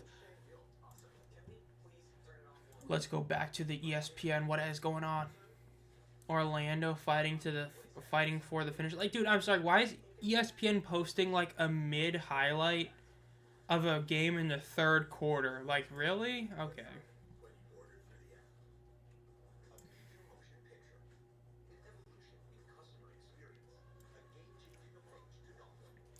Another offensive lineman got picked, it looks like. Am I seeing that right? Yep, okay. What a game so far. What a draft. Shador still hasn't been picked. How about that? That's insane. Oh, man, bro literally isn't going to get picked to the 3rd round. That would be hilarious. That would be insane. Definitely a big story. ESPN will post kickball, bro. Lower your expectations. Hey, But at least if they're gonna do that, it's probably a highlight. Like, bro, it was like a putback. Like, come on, man. Like, the Magic Celtics, bro, like, about 6 people care about that series. I mean, like, NBA first-round playoff series are historically some of the most, like, lopsided, just insanely lopsided playoff matchups you'll ever see. Oh, that reminds me, Real Madrid's going to lose the Copa del Rey final tomorrow. I can't wait for them to lose. I know they're going to lose. They are not winning tomorrow. If they do, I'd be stunned. They have been looking awful the past few weeks. The Mbappe decision was terrible. It goes back to that saying, too many cooks in the kitchen is a bad thing. Yeah, getting Mbappe basically screwed, because the reason they were so good last year was because you had Jude, you had Rodrigo, you had Vinny all playing well, and you had Joselu as well, but now that you got Mbappe, it's just, like, he's playing well statistically, but, like, when you watch, he's not doing a ton for the team. It just hasn't worked out. This team just went from winning, like, 3 trophies last year. I know they won the Champions League. I always forget if they won the Super Cup last year, but they won the Champions League and La Liga last year, and this year they're probably going to win nothing. If they don't get the Copa del Rey, they're not going to get anything. I don't think they're going to catch up to Barcelona. Who knows? Maybe Barca chokes, but then Madrid will end up choking the, like, 17th ranked team in the standings, get a draw, and be like, oh, why did we lose La Liga? Maybe don't drop points to, like, the 3rd worst team in the league. Just a thought. Not a Brady fan, by the way. Okay, so we're throwing some random shade to Brady. Thomas Edward Patrick Brady Jr. I still can't believe Panini made a spellbound of his entire name. That's hilarious. If you don't know, there's like a series called Elite. One of the inserts is like one letter of their last name, except for a joke. For like the last year, Brady, they did his entire name. Insane. I'm just laughing that Shador hasn't been picked yet. Insane. Gonna be picked. Holding a 256 jersey. Run is up the middle. The Stallions get up to about the 31-yard line. A very solid run by CJ Maribel, who is wearing the chest cam, as you can see. Really like that addition this year. It's definitely a cool thing, but yeah.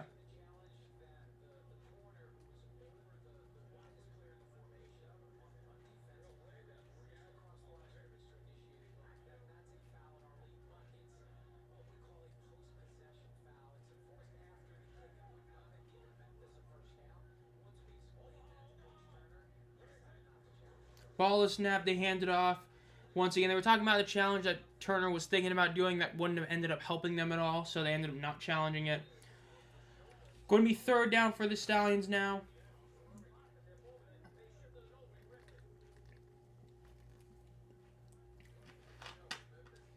Third and 4. Let's see if they can stop him here. If they can stop him here, force a punt, this could be huge for Memphis. And there is an offensive lineman currently down for Birmingham. You do not like to see that. Again, we got about 8 minutes and 45 seconds left in the half.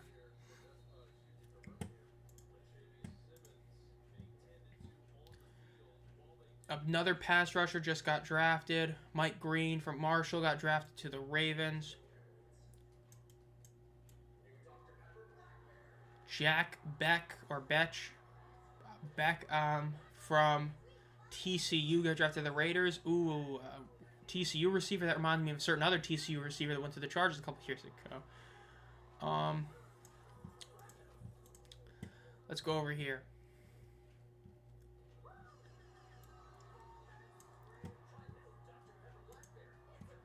Oh, and people said Shador was a top 3 pick. Ain't that insane? Oh my god, that's 59th pick, dude. They're literally about to be in the 3rd round. That's insane. He might drop to the 3rd round. How about a TC receiver to the Eagles? Okay. Dude, Shador going to the 3rd round. Dion's pissed. Like, I think that's the funniest part, is knowing he's probably, like, just so mad. He's infuriated right now. Seeing him, like, remember all that money? Dude, like, if you haven't seen it, Shador had this whole, like, custom draft thing set up at his house. And, like, that's what's being memed so hard about him, is he had this whole thing, yet he didn't get drafted. And now he's going to go to the 3rd round, possibly. Oh, man. Nether Flame Sauce. Okay. The Minecraft movie. Flint and Steel, bro. I kind of regret that I didn't see that movie. For those of you who don't know, there was a solid like week and a half where there was this huge trend where during like certain, I guess, certain words in the movie, the whole theater would just explode, and when Chicken Jockey was said, everybody threw their popcorn in the air. I regret not going during that week and a half. Because when like Minions: Rise of Gru came out, if you were around for that, like the whole thing was you were showing up with your suit and tie. I remember going to see that movie packed, seeing at least about 15 people, including one of my friends, wearing a suit and tie to see that movie. This would have been the second time I would have had that experience. I regret not seeing it. But at least I saw Minions when that was the biggest movie around.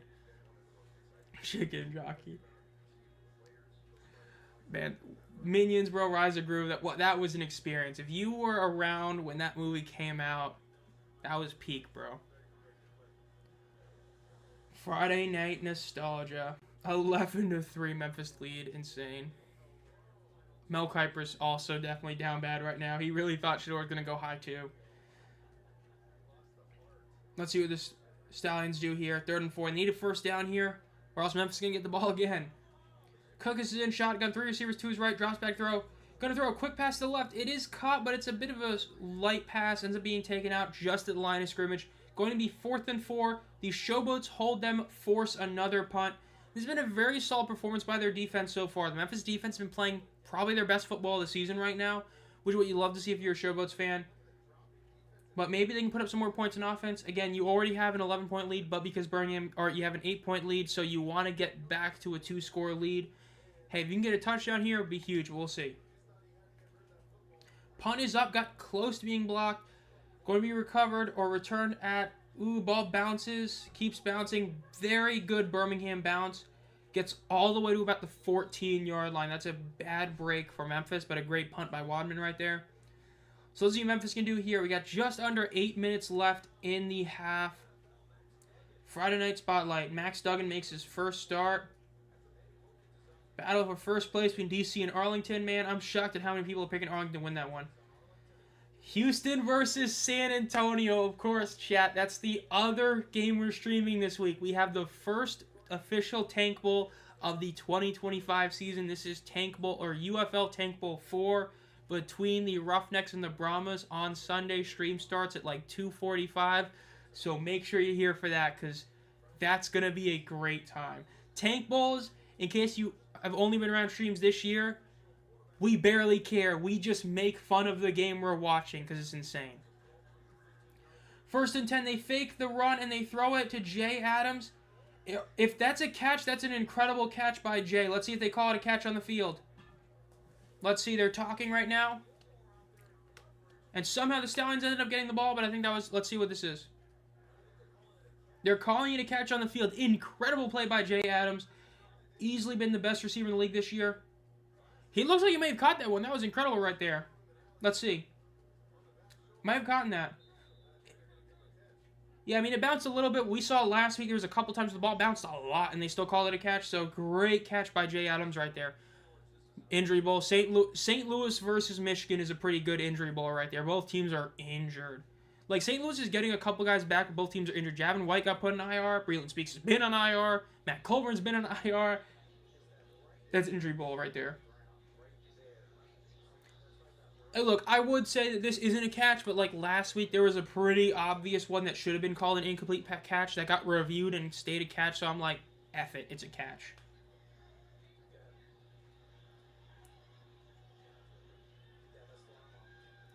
Still looking at this. Sounds like they're going to keep it as a catch. Yep, ruling on the field stands.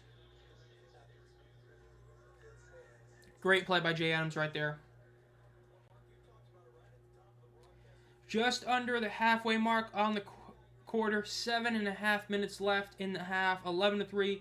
Showboats Birmingham lead. Great pass. An even better catch by Jay Adams.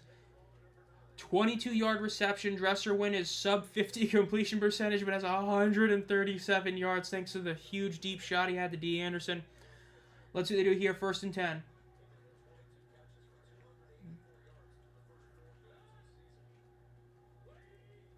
Ball is snapped. Ooh, fumbles it a little bit. He's having to roll. He throws it to the left, and it's going to be an incomplete pass. again, the whole play kind of got screwed over because of the bad handle on the snap by Wynn. So can't be too upset about the throw. It was a poor throw, but again, a lot of it was just on the snap. Overall, though, again, didn't turn the ball over. That's what's most important. So 2nd and 10 for Memphis.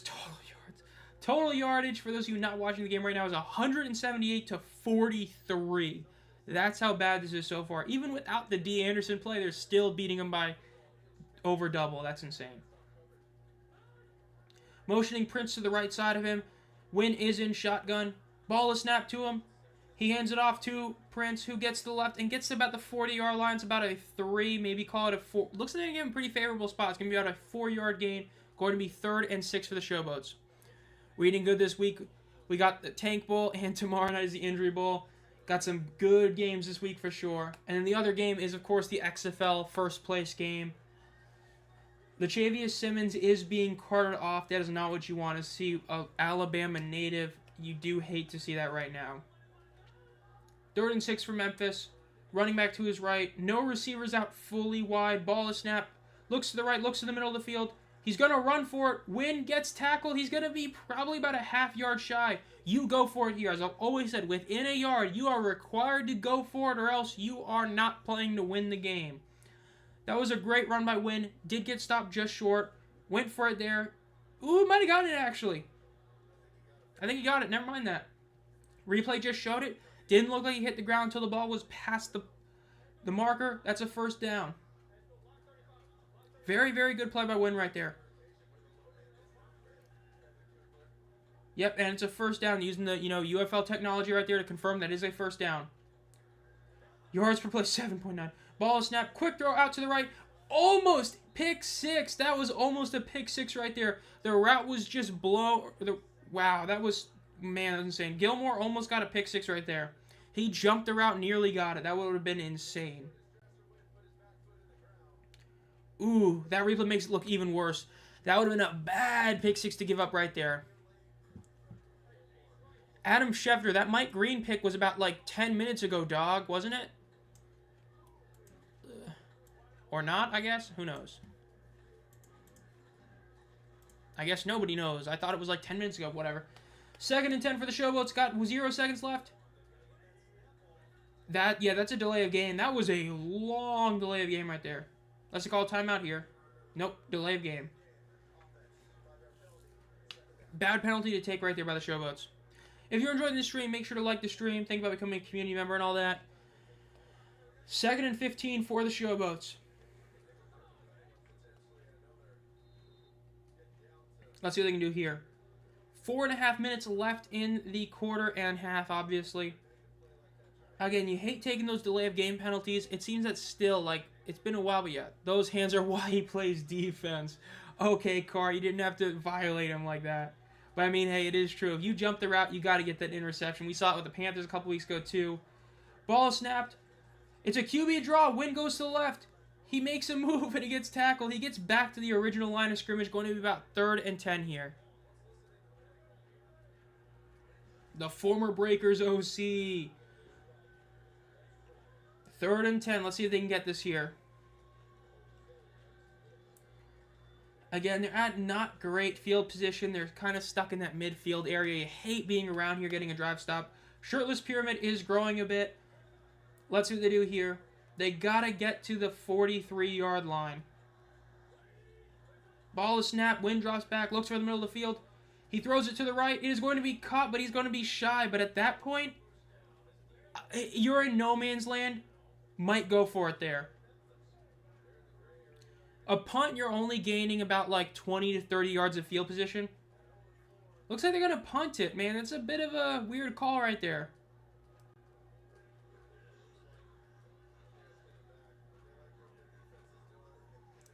Not the biggest fan of this right now. It's not that 4th and 1 that I always love going for. But you're in that no man's land area. This has to be a within 10-yard punt. If this is within 20, this is a bad punt. Let's see what happens here. Bad snap. Punt is up. It is going to bounce. Are they going to stop it? They get it at about the 7, so that's a very solid punt. You had to pin that within 10. If you got it within 20 but past 10, that would have been a bad punt. Very solid punt. As long as Memphis can stop the Stallions from scoring at all, it's a pretty solid one, so we'll see. Birmingham is 4-0 against Memphis. They're just talking about that right now. Yeah, they're not the only team that they're undefeated against. Of course, Michigan's even worse. That's bad. But let's see. Any news about drafted teams? UFL Communications Department randomly putting stuff whenever they feel like it. Pick 61. We're getting close to the second round being over. Okay, and then that's another inactive thing going out right there. Devin Ross is inactive, not too shocked. Cam Carter's inactive again. Man, what a great trade. I'm so glad we traded one of our top wide receivers for our tackle that we have now had as inactive for not 1, not 2, but 3 straight weeks. Love that. Love trading for that, bro. What a great move we did. It's like that UFL Daily joke tweet, bro, about making a trade worse than the Luka trade. I mean, we literally traded for somebody you haven't played. Pacers up 10 at half against the Bucks. Not shocked at all. Celtics losing by 6. Am a bit shocked. NHL still 1-0. Devils Hurricanes 3-2. Capitals are down, or Canadians are up 3-2 against the Capitals at the end of the second. Is Martin St. Louis still the coach? I know there was a couple of coaches that kind of changed out of nowhere. Yeah, St. Louis is still the coach. Not too shocked. Great player, Hall of Famer right there. Yet I have a feeling about half of you don't know St. Louis just because you guys aren't hockey guys. Hey, maybe I'm wrong. I forgot he won a Hart. That I did forget. I did forget he was a Hart Trophy winner. You know it's bad when Houston has the best team against the Stallions overall. Hey, they got 2 upsets, and I mean, hey, the UFL basically views them as like the Roughnecks fully, so if you go out from the UFL perspective, it's like those 2 losses barely exist for Birmingham, you know what I mean? Which is hilarious, but true.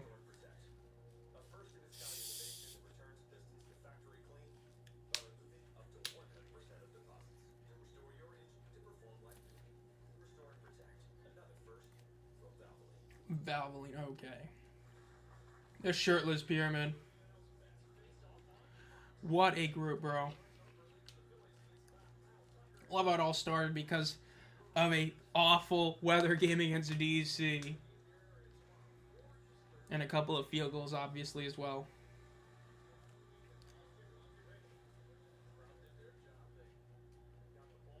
Again, let's see what happens here now for the Stallions. Under 3 minutes left in the half.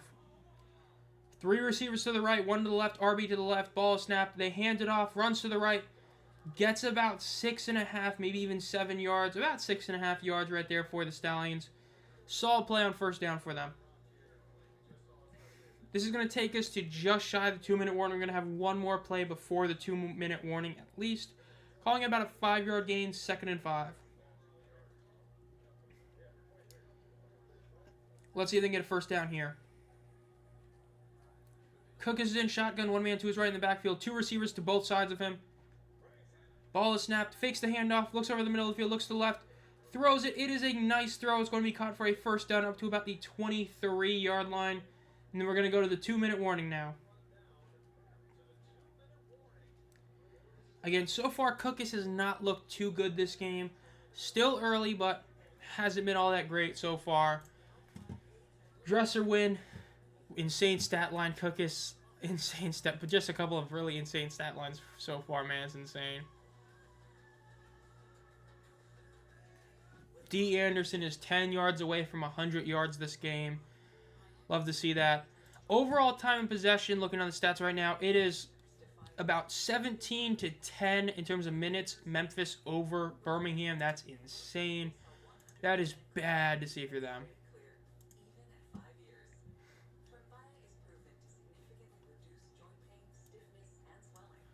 They're calling the field stands, talking about the RB, or the catch.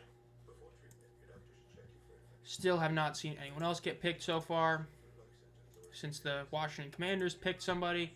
Based on Fox showing the series win-loss, here's the rest of the week. Panthers 1-0 against Battlehawks. Defenders 2-2 against the Renegades, and Roughnecks 2-1 against the Brahmas. Is that including the playoffs? Just like asking as an FYI, as just a question. Because I know, of course, the Defenders lost to the Renegades in the game that mattered a couple years ago. But yeah, this is not 2022 Cookus.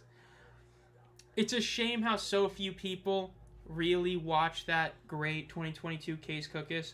Because even in 2023, he wasn't as good as he was. Like, it basically was pre-leg injury and post-leg injury. I mean, man, he had that one incredible game in that 2022 season and just was great overall. Okay, so that was postseason overall. Good old post. The Panthers 1-0 against the Battlehawks, and it's all because of Jake Bates kicking that 64-yarder, man. What a great moment. I was literally at a Chick-fil-A on the way from, I was 1 hour away from home and got, Chick-fil-A for dinner. And then was watching that game on my phone. I was like, no way he makes this kick. He made the kick, then a timeout, then he makes it again. Oh, it was a great moment. Incredible moment right there for the Panthers getting the W. Memphis, 3 sacks on the season. That's such a bad stat. Dude, every Memphis defense stat is so bad. Because, you see their yards and, oh, they're not great. But then you realize that they're getting, no sacks. They're getting, no TFLs. They're getting, no turnovers, yet their stats aren't the worst in the league. It's actually incredible. Hopefully the series gets tied tomorrow.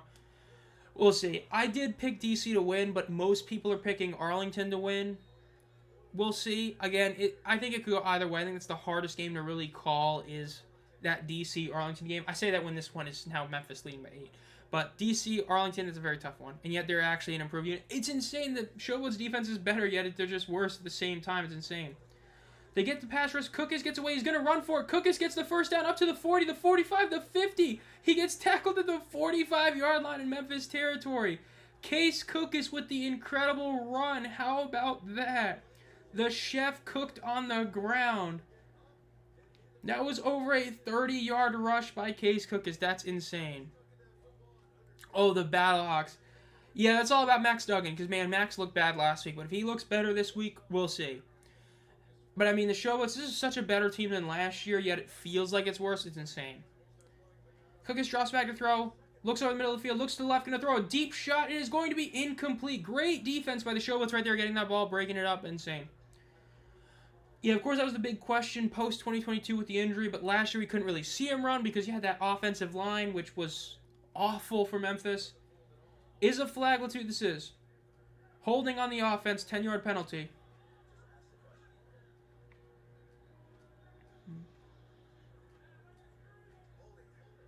Yep, 10-yard penalty on the offense. Repeat first down. About a minute and a half left in the quarter. Of course, those of you who are not familiar with UFL time rules, it's like college. A first down stops the clock until the chains are moved and all that. So you have a lot more time within 2 minutes in this league than you do in the NFL. So a minute 30, still a lot of time left. And of course, the Showboats still have 2 timeouts and the Stallions have 3. First and 20 for the Stallions. Cookus drops back to throw, looks to his left, throws a quick pass. It is going to be caught at about the 50-yard line. Man, no, it's incomplete. Was not able to make the catch, so it's going to be 2nd and 20. It's a bad drop by the Stallions. Wasn't an incredible pass by Cookus, but should have caught that. 2nd and 20 for Birmingham. Again, if Memphis can get a stop here, they will be able to score the ball. So we'll see. Now remember, Birmingham does get the ball at the half or after the half, so of course, if you're Showboat or if you're the Memphis, you do want to score again and prevent Birmingham so they don't double up. Let's see what happens here in 2nd and 20. Ball is snapped. Fake the handoff. Cookus gets sacked. That's going to be about a 7 to maybe even an 8-yard loss for the Stallions. Massive pressure. Hall gets another big play. Huge sack for Memphis over Birmingham. How about that one? Look at that. Just dominates his lineman and just bodies Cookus. Incredible. He had 0 seconds. Man, Cookus feels like he's back on Memphis, doesn't he, with that kind of play right there. Huge sack by Memphis right there. Now it is going to be 3rd and 28. Big sack. Ain't that the truth? 3rd and 28. 5 wide. Ball is snapped. Cookus looks to his left. He's rolling to his right. Rolling up the middle. He's going to run for it. He gets to the 45, the 50. Gets to the 45, gets tackled at about the 44. Another big run, but obviously not big enough because you were stuck on 3rd and 28. Memphis, I think they're just going to force Birmingham to do something. Kind of questionable and not take a timeout there, but I do get it in a sense of, just force them to make a decision. Went for the stiff arm, wasn't able to get it.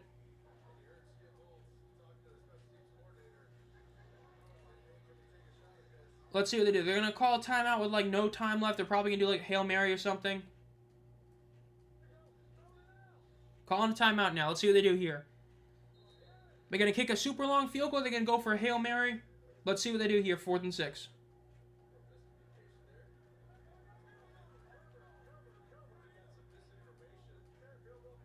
They're trotting Memphis out there. Ooh, maybe not. Maybe he is. Let's see. This is going to be a long kick. Let's see. The thicker kicker, baby. Is he going to make this one? This is going to be a long field goal here. The thicker kicker. Show him the nickname, bro. 6 foot 240 as a kicker is insane. I forgot he was first team All-American.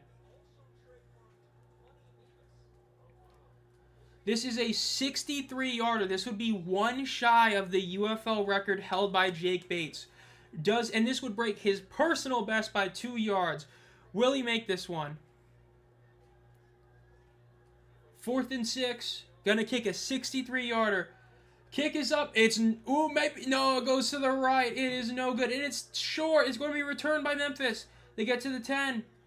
The 15, the 20, the 25, the 30, the 35, the 40, the 45, the 50, the 45, the 40, the 30, the 20. They're going to score. Touchdown, Memphis. They're up 17-3. No way. Isaiah Henney, the former Mauler, with the return touchdown. Oh my goodness. How about that? The guy the Roughnecks cut like 3 weeks into the season last year gets an insane kick return touchdown on the field goal. We had our first return touchdown of the season last week with the Brahmas. We get our first field goal return touchdown, and there's a Stallion player down. Oh my gosh. How about that? Memphis might...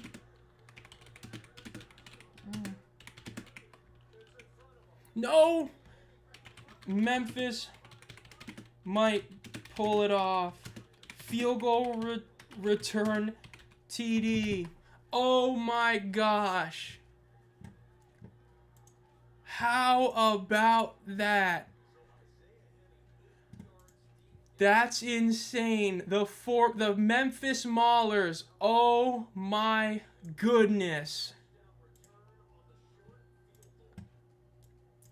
That's insane. The NFL draft is in the 3rd round now. Shador did not make it. How about that? It looks like there's going to be no challenge. Oh my goodness. Shades of Derek Dillon. Wow, wow, wow. Crying of joy. Oh my goodness.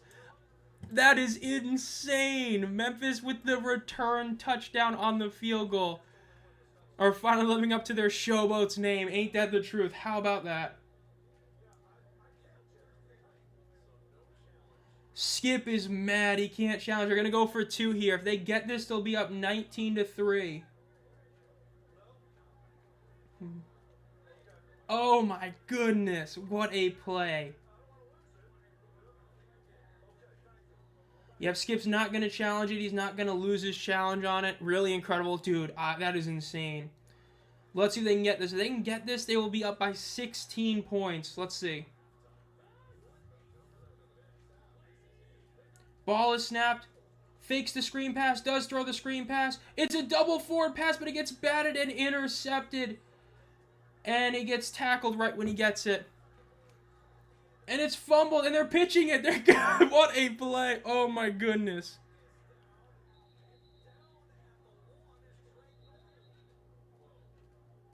That's insane. Oh, my gosh.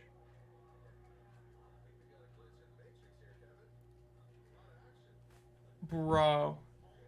Yes, it was. Derek Dillon had an incredible pass. Or incredible kickoff return. That's insane. Oh my gosh.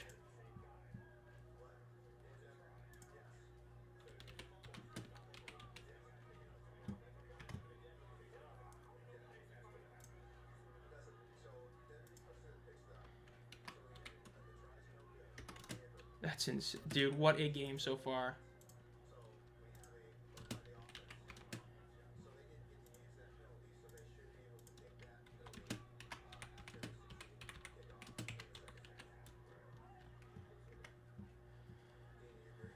Dude, I can't believe it. This is, I mean, this is insane that they just got that. I'm trying to wait for them to post the replay on this. Dude, oh, anything is possible. Dude, that is so true. Anything is, in fact, possible.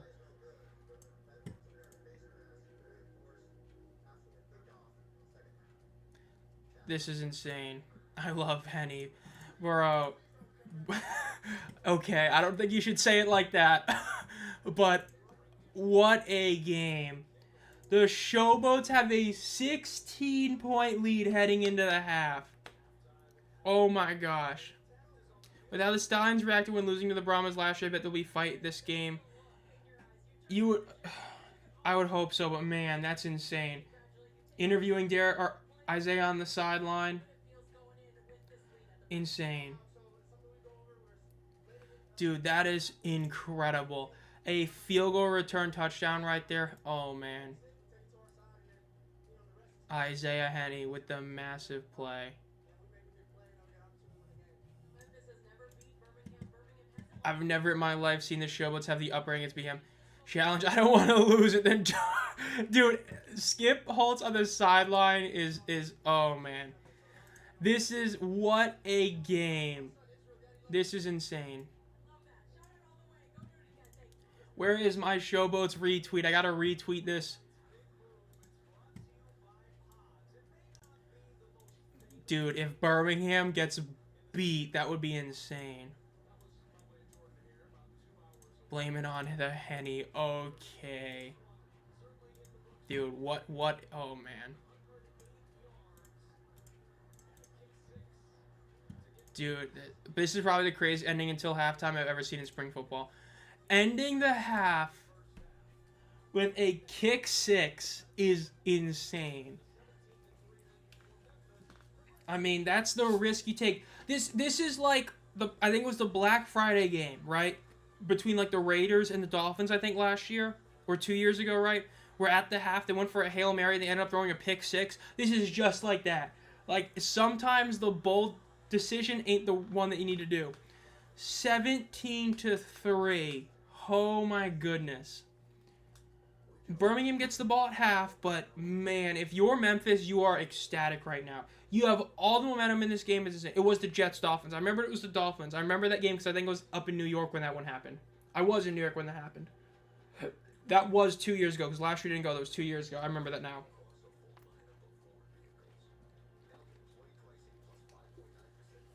My goodness.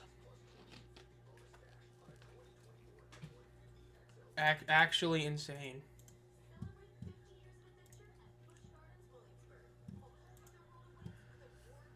Oh my gosh. I can't believe this, dude. We might actually have a massive play here.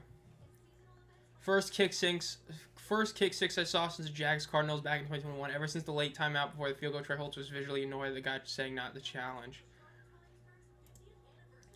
I mean, you want a challenge there, but it is true. If you're not gonna get it, it's like the whole point of getting the second challenge is to where it incentivizes you to do it when it's a clear one. If you're not gonna get it, it's tough because especially it feels like the last couple of weeks that they're making it a bit more obvious gets overturned and less like kind of the mid ones. It feels that way. But man, if you're Birmingham, rough.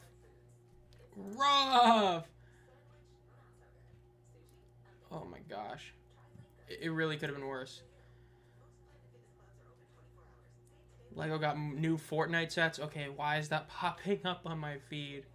I was about to look something up. I forgot what I was going to look up. Even when the timeout guy called Holtz was annoyed at the guy. Dude, Skip has just been like annoyed on the sideline the entire year so far. It's actually been kind of wild.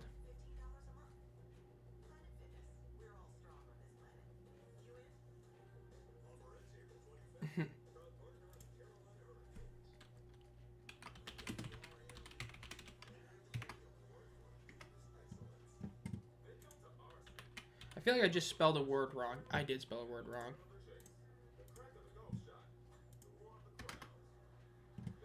I just spelled a word. I just edited a DM and I edited it to still spell it wrong. Bro, I'm cooked, chat. My education just went down by about 1 grade level right there doing that mistake. I blame that on never learning how to type in school. But man, 17-3 at half. I don't think anybody saw this coming. Even if you picked Memphis to win, you thought it was going to be like a low-scoring game, like both teams are fighting like Arlington, Birmingham a couple weeks ago. The fact that they're up by 2 scores is insane. I mean, man, this is a 14-point lead for Memphis. It's bad. Okay, so looking at total stats right now. Total stats, Memphis has basically twice as many yards of offense than Birmingham has. The time of possession is almost a 5-minute advantage to Memphis. They have 2 sacks compared to Birmingham's 0. Then, of course, you have the return touchdown on the kick 6. It's just, man, passer versus passer. Cookus doesn't even have 30 yards passing in the air. And it's not even like Wynn is completing a ton of passes. He's at 44%, and he's still outplaying Cookus. Cookus is the most rushing yards of any player. 2 rushes for 51 yards, having 2 very solid rushes. What a game so far. Kick 6, the UFL retweeting that right now. This doesn't feel like an 0-4 team. Talking about a quote that he said earlier. Definitely player of the year potential right there. Just looking at Twitter. Let's see. Trending, maybe. Tyler's show is number 2 trending. Dion is number 10. Oh, that's great. That's hilarious. What a game. What a game so far, chat.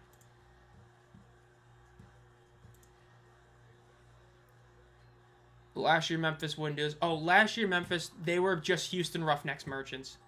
That's basically all it is.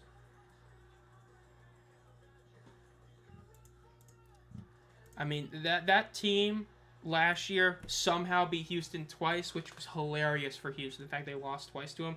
But that's about it. Oh, man, that was such a lucky play, dude. Dude, Jordan Teamu, that game against St. Louis, got bailed out so many times. Giants just got Darius Alexander. Still no Milrose. Still no Shador. Dude, I don't think we've seen a QB slide this bad, like, in a long time. This is a guy that some people had as number 2 draft pick. Falling this far is insane. Dude, the good old son of Dion, as everybody knows him as.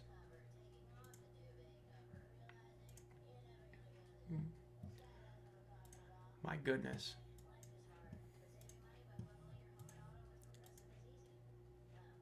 What the heck is happening, Birmingham Stallion Nation? No, Diego. Short of rejected first overall pick to a potential 3rd. Potential 3rd is true, because he didn't get picked in the 2nd. He might not get picked in the 3rd. We'll see. Imagine the Mauler stayed. Okay. I mean, right now, you've still only got, like, 2 teams that could draft a quarterback that, like, is meant for them to draft a quarterback to actually, like, play them as a legit starter. You've got 2, and that's, what? That's, the Browns and... Oh, wait, is it just the Browns now? No, Steelers. Steelers still could. So you got, like, 2 teams that could take them. That should be those 2. Remember, tank for Shador. Bruh. I mean, dude, some people think this is going to happen with Arch Manning. Because, like, people still think Arch Manning is a number 1 overall pick, but he, like, has only played, like, a couple games. It could happen to him. It could be, like, you know, tank for Arch or, like, whatever it is. Like, awful for Arch or something like that. And then he ends up, like, sliding past 10. We'll see. A lot of hype around him. Dual threat Manning. Never thought you'd see the day you'd see a quarterback like that since Archie, but who knows? 17-3. Actually insane. Like, really, 17-3 is bad. Well, no, the Saints took Tyler Show, so they have their quarterback, apparently, even though it's like Tyler Show's one of those guys who just kind of, like, shut up out of nowhere, but yeah. Imagine Shador Sanders playing in the UFL. Someone said if he plays in the UFL, he could do like Warren Moon, but we have to realize almost every NFL team has their quarterbacks. Yeah, I mean, the only way to pull that off probably would have to be, like, if you're, like, a legit UDFA and you don't even get a shot, like if, what's his name? If the guy that the Stallions drafted, Sam Hartman, had ended up not getting signed as a UDFA and went to the UFL, that's the kind of thing you can definitely see. Browns are on the clock right now and pick is in. Maybe we see a quarterback taken by them. I mean, if they get Shador at round 3, like, even if you don't like Shador, that's good value right there. I mean, they get, like, insanely lucky. It makes their decision to trade away the first pick earlier in the draft look really solid, considering they got an extra first-round pick, so we'll see.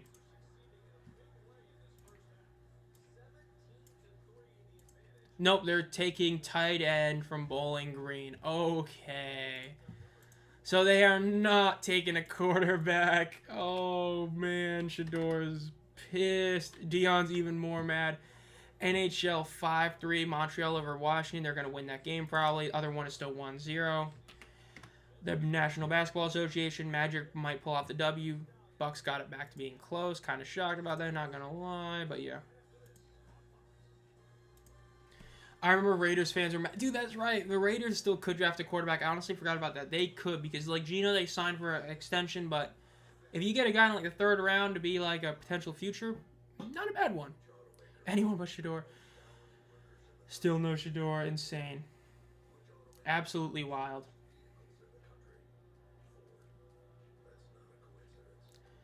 Man, if the Showboats pull this off, that'd be insane. 17-3. Like, dude, this has been just such a bad offense for them.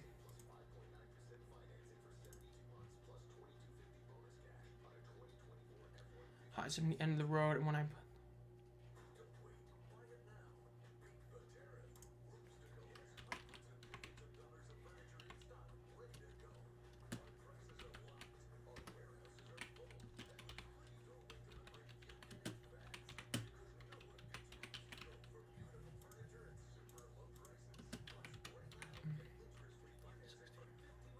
Dude, did I just get auto-corrected on Instagram? No, I misspelled something, okay.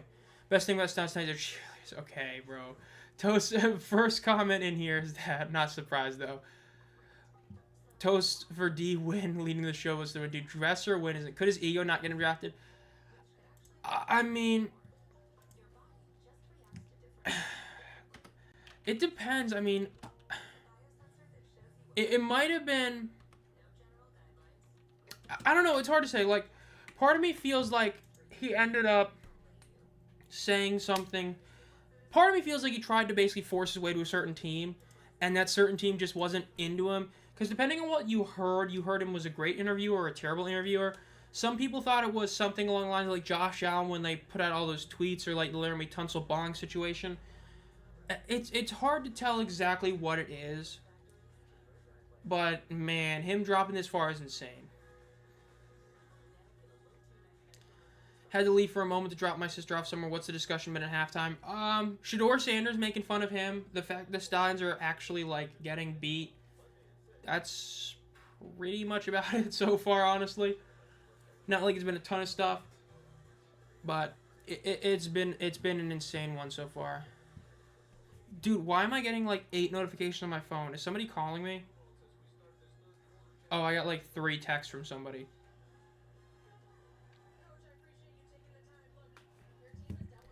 Like, dude, I just... Yeah. Dude, I have Instagram open. I'm like... The Springing Into Football group chat is, like, messaging stuff right now. I have it open on my computer. I should not be getting notified on my phone about it, but... Yeah. Good old Springing Into Football. Posting the Kick 6 on there. I will say they had one before and they got a new one. I don't know why they made a new one, so now I'm in 2 of them, but hey. I refuse to have hopium. I will not believe the Showboats are going to get this win until I see them hold a lead with zeros on the clock.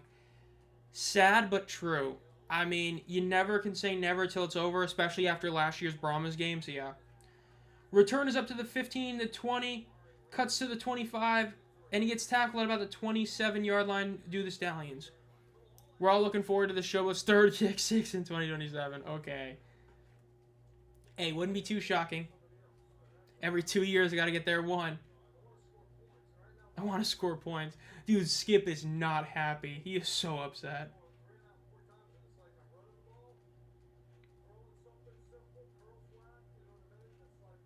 Good old Case. Showed up late in the old training camp thing. Just became QB3. Now it's QB1. Now that old QB3 is back to QB3. Absolutely wild. 1st and 10 for Birmingham. For the players that didn't get drafted, they can play in the UFL. I know there's a couple guys who are playing right now who are draft eligible. I don't think any of them are getting drafted, but maybe they do. But they're currently in the league, so that's of course a big thing to see is draft eligible players actually playing in the league. Ball snap. Of course, remember they got the 15-yard penalty because of the end earlier. That's why they're at the 43-yard lines because of the penalty before half on the the pick that on the 2-point place. Yeah. Skip's like, I own these guys. What's going on? 2nd and 10 for Birmingham. If they don't get a field goal here, man, Memphis, they're looking pretty good. Dresser win, baby. It's time to win. The Dwinners, baby. 2nd and 10. 3 receivers to the right, 1 to the left. RB to the right with Case in the backfield. Ball is snapped. Delayed handoff. Runs to the left. Gets the first down and then about 3 more yards. About a 13-yard gain for the Stallions right there. Hashtag everyone but Shador, bruh. Everyone getting drafted before Shador. Dude, nobody even texted me. Why does my phone still give me notifications? Oh, I got a notification from Discord this time. Great. I need to delete some notifications. 1st and 10 for the Stallions.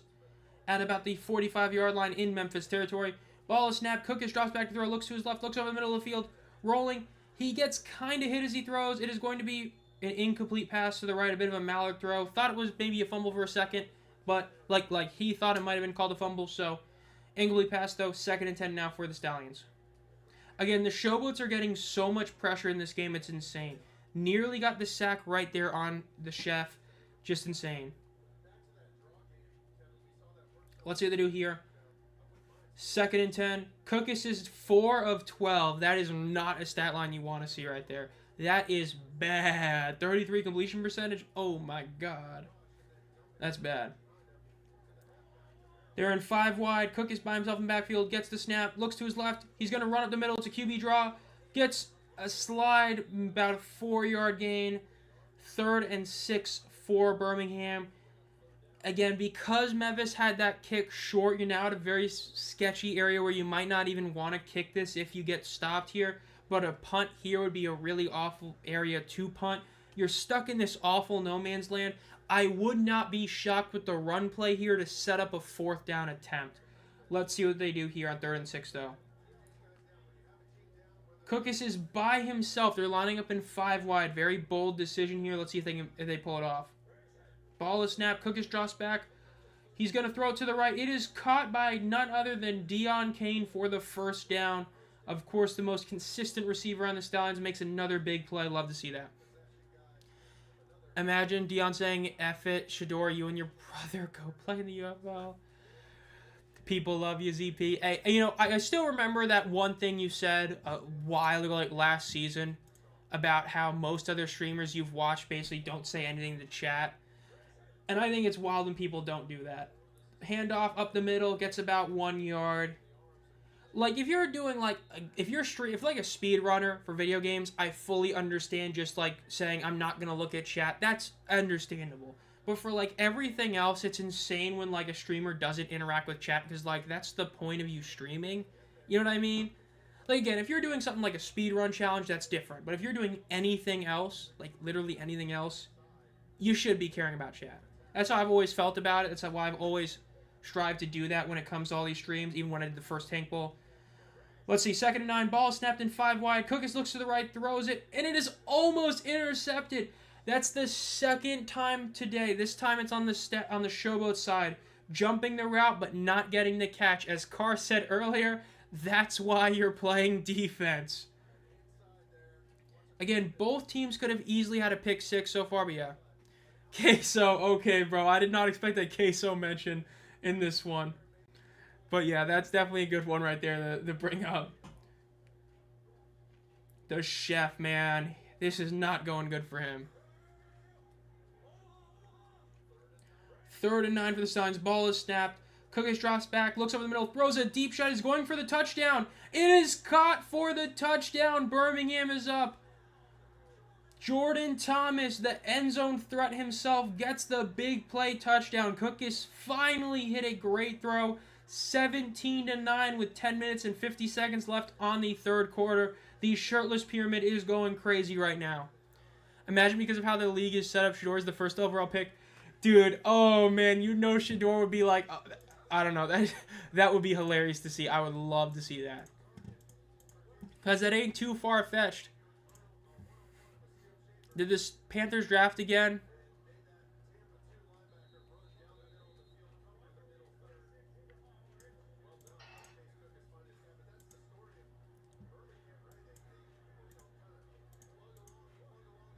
Let's see.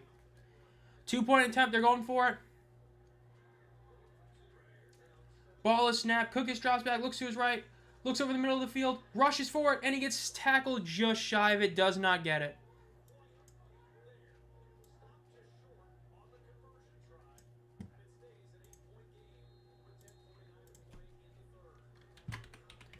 Hold up. I'm complaining on Twitter real quick. I apologize, chat, but I saw something I hate, so I gotta say it.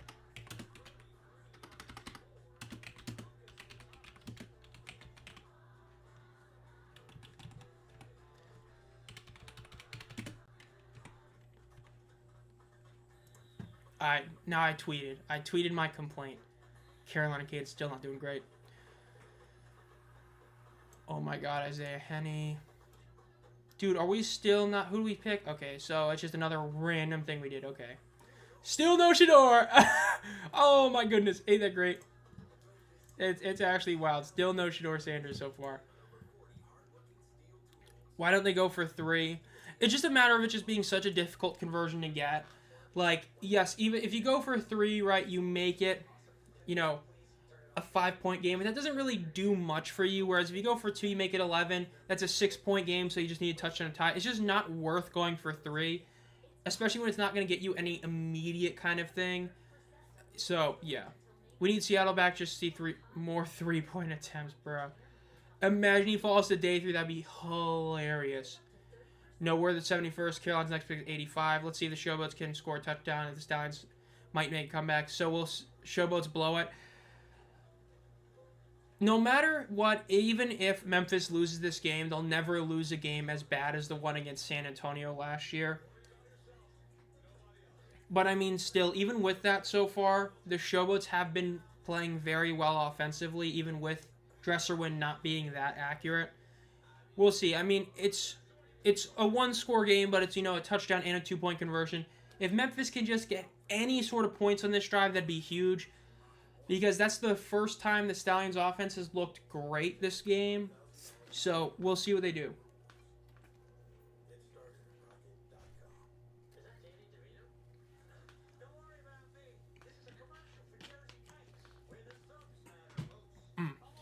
Dude, but if Shador falls to day 3, that'd be hilarious.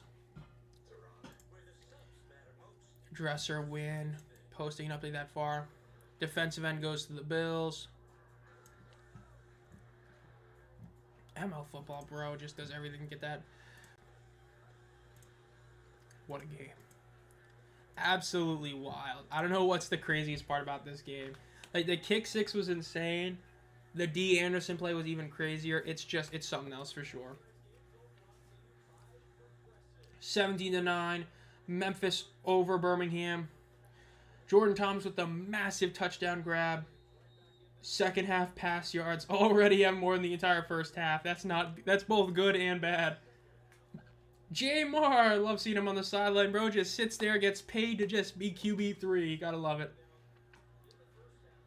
Return has got it about the 10-yard line, up to the 15, the 20, the 25, and gets tackled at about the 26-yard line. It's gonna have to be a longer drive for Memphis.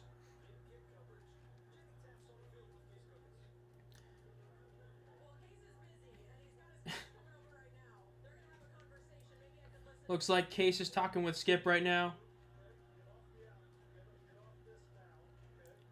This is almost as good as Acho interviewing Horton in the booth right here. I heard that the MLS might switch their season to the fall.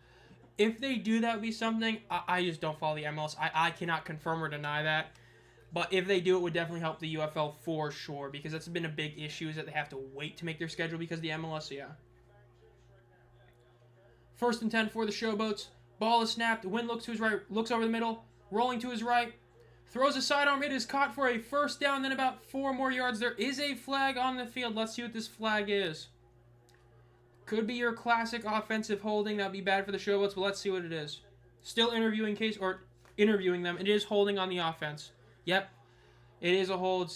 G-Man just saw it, even though we couldn't hear because they're still interviewing case it's Skip, or interviewing is the better way to put it. Shoving a mic in their face, just like Acho with Horton. That's the best, though. Shame we're not getting that. That's the one thing about ESPN with the Showboats. You always got Acho just in the booth with Horton just holding a mic next to him. 1st and 20 for Memphis now after the hold. Let's see what they do here.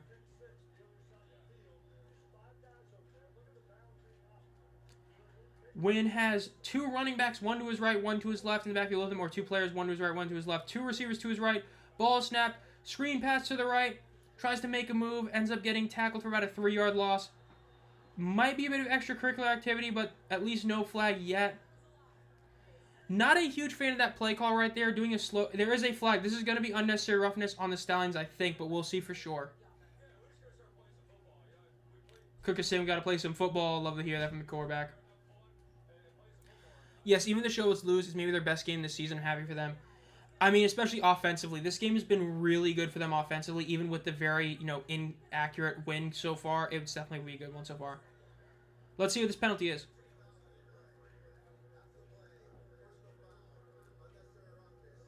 Unnecessary roughness on the defense. Unsportsmanlike conduct on the offense. So, offsetting penalties after the play.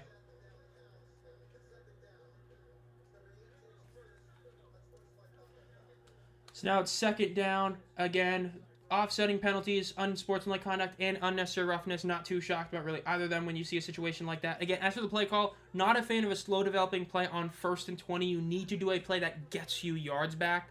So that's the kind of play I do not like seeing. Yes, if it works, you get a lot, but you need to get something on 1st down. It is so much easier to do something on like 2nd and 13 than it is at 2nd and 23. Let's see what they do. Wynn is in shotgun. 2 men in the backfield with him. Motions one of them to his right. He does hand it off to Deneric Prince, who runs up the middle. Breaks the tackle, gets to the 20, and he flips to get to about the 25-yard line. Turned a whole lot of nothing into a whole lot of something right there. Great run by Deneric Prince right there. Again, this is still going to be 3rd and long because of just how many yards they lost. It was a very, very solid run by Prince. Gets hit, just keeps moving the legs, gets past him, and then he ends up having to do a little flip, but gets a lot of yards there. It's going to be about 2nd and 12, it looks like. Yep, or 3rd and 12. So let's see what they do here.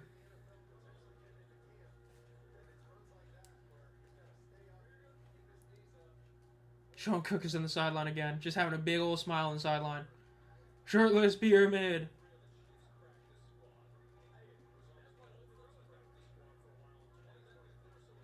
Third and 12.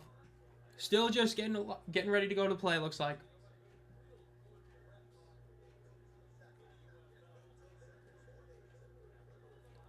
Looks like they might be resetting the clock or something.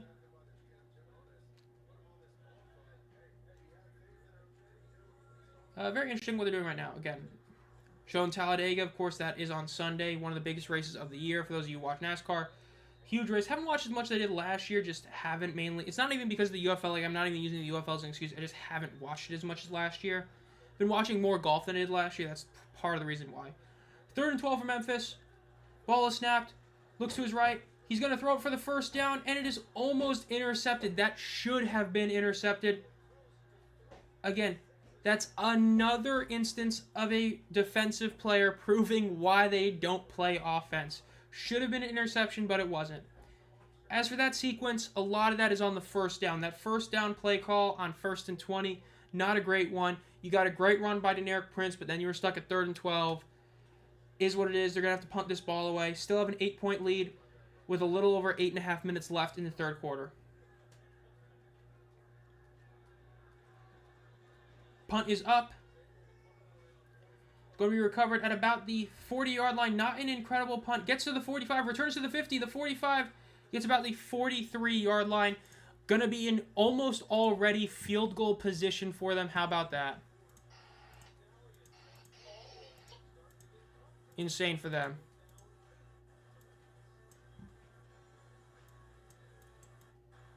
UFL on Fox. About like 30 minutes late in that play, but... But yeah.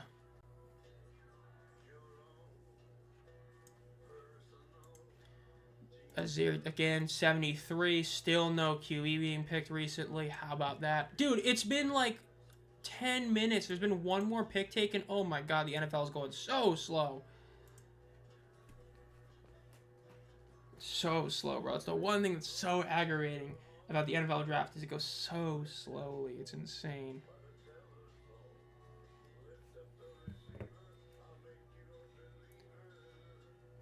Another ad.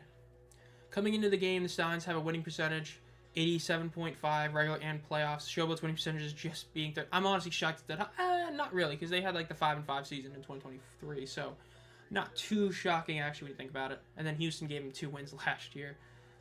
Man, I still can't believe Houston lost both games against this Memphis team last year. That was hilarious. Those were embarrassing losses for Houston because they should have won both of them and they didn't win either of them. Those were bad. That's for sure. 2 notifications. Just going back up. Broncos pick.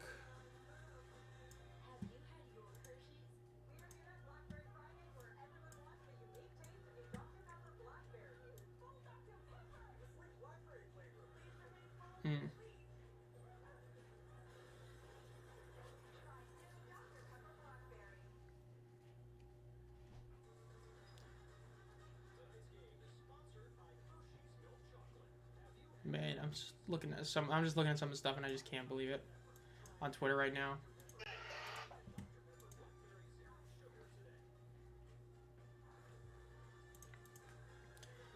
Almost just X'd out of my YouTube tab. That would have been bad, bro. Okay. Still trying to look at everything. Of course, in case some of you are aware, the attendance numbers will come out soon. They've been coming out a lot earlier the past couple of weeks than they did initially. Initially, it was like the 4th quarter, but we'll see whenever Mitchell tweets it out. 1st and 10. Ball is snapped. They hand it off. Maribel runs to the left. Breaks a couple of tackles. Gets to the 40-yard line. Gets to about the 39-yard line. Going to be about a 3-yard gain for the Birmingham Stallions. 8 minutes and 20 seconds left in this 3rd quarter. Of course, tomorrow night you have the Michigan-St. Louis game. I believe that is being led in by the NFL Draft. Then on Sunday you have the Defenders Arlington at 12. And then the game I'm streaming, the Tank Bowl, first one of the season between Houston and San Antonio. Make sure you're here for that one. That's going to be good. First Tank Bowl of the season, Tank Bowl 4. Love to see it. I know we have a couple other potential ones. Like, there's a couple potential Tank Bowls depending how things play out, but we'll see. Ball is snapped. Cookus looks to the right, looks to the left. Throws it, and it is going to be incomplete. That was a very solid pass, but there's a flag. Maybe a questionable flag. We'll have to see the replay on that one. It's going to be called DPI on the field, but we'll see on the replay.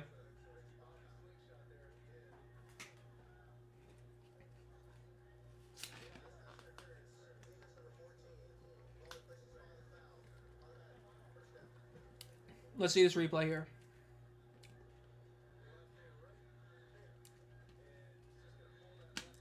I don't know. At least from that angle, it definitely looked like he grabbed him around the side, but it didn't look like it was a big one. That's solid from Deon Cain. He felt, some... Deon Cain flopped. Let's call it like it is. That was a good flop, though. But, yeah. 1st and 10 for the Stallions.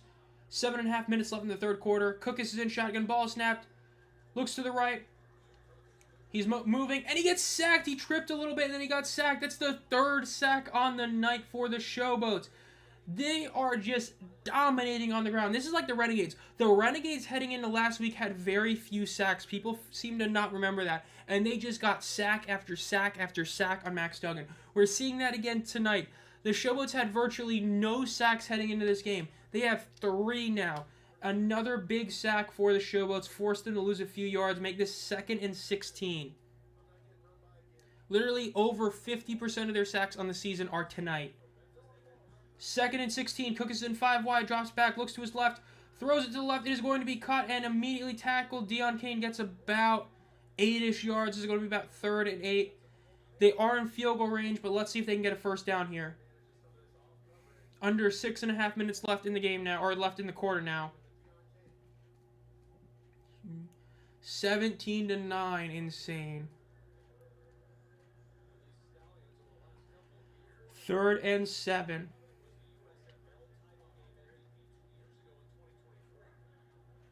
Let's see what they do here. Going to be about 6 minutes and 7 seconds left when they snap this. Ball is snapped. Cookus drops back, looks to his left. He gets hit as he throws. It is going to be intercepted in the end zone. Oh, let's see where he went out. If he went out of the one, that's bad. It might be a touchback. That is an interception, but it's going to be very interesting to see exactly where he got out of that. Oh, man, it's insane about that, that's for sure. This is their first turnover on the season for Memphis' defense. They had this many through 4 weeks. That's their first turnover or first takeaway on the entire season right there. How about that for Memphis? I bet you whoever put the Stallions at 1 in the power rankings are feeling really stupid now. Hey, I said it in my power rankings video. DC was still number 1 unless they lost to Arlington. I said that Birmingham shouldn't be number 1. I said that game against Arlington was a bad win. The game against Michigan they won wasn't a great win either. Even last week wasn't great against Houston. And again, people seem to complain more about Arlington. Not like a lot of people. There were some Arlington fans that I know were very fine and understood it. But especially on like Twitter, so many power rankings had either the Renegades or the Stallions at 1. Yeah, the Stallions at 1 ain't looking too hot right now, that's for sure. I agree with that for sure, T-Dog. Give it away now. Don't say that, G-Man. Wow, that's insane. Same amount of terms. Game over yet, Dark Shadow? I would definitely say no.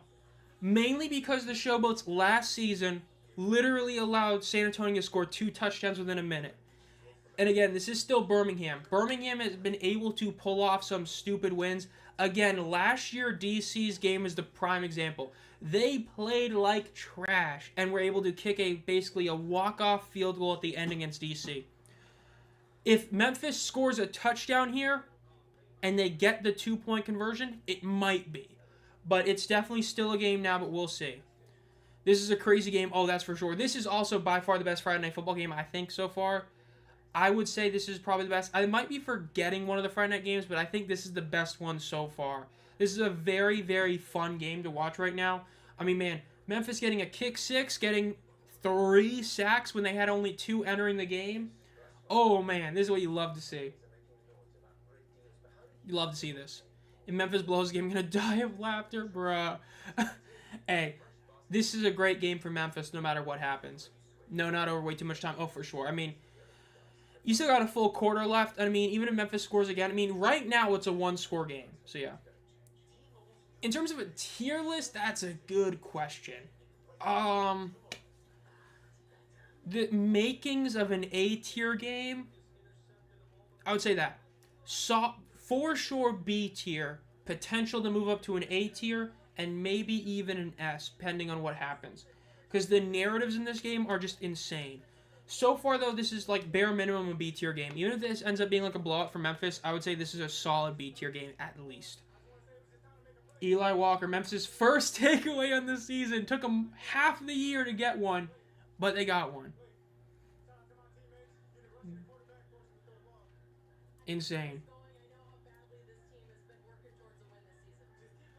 You should rank every team's best game of all time. Oh, that's a tough one to do, especially when you talk about some games like a few years ago.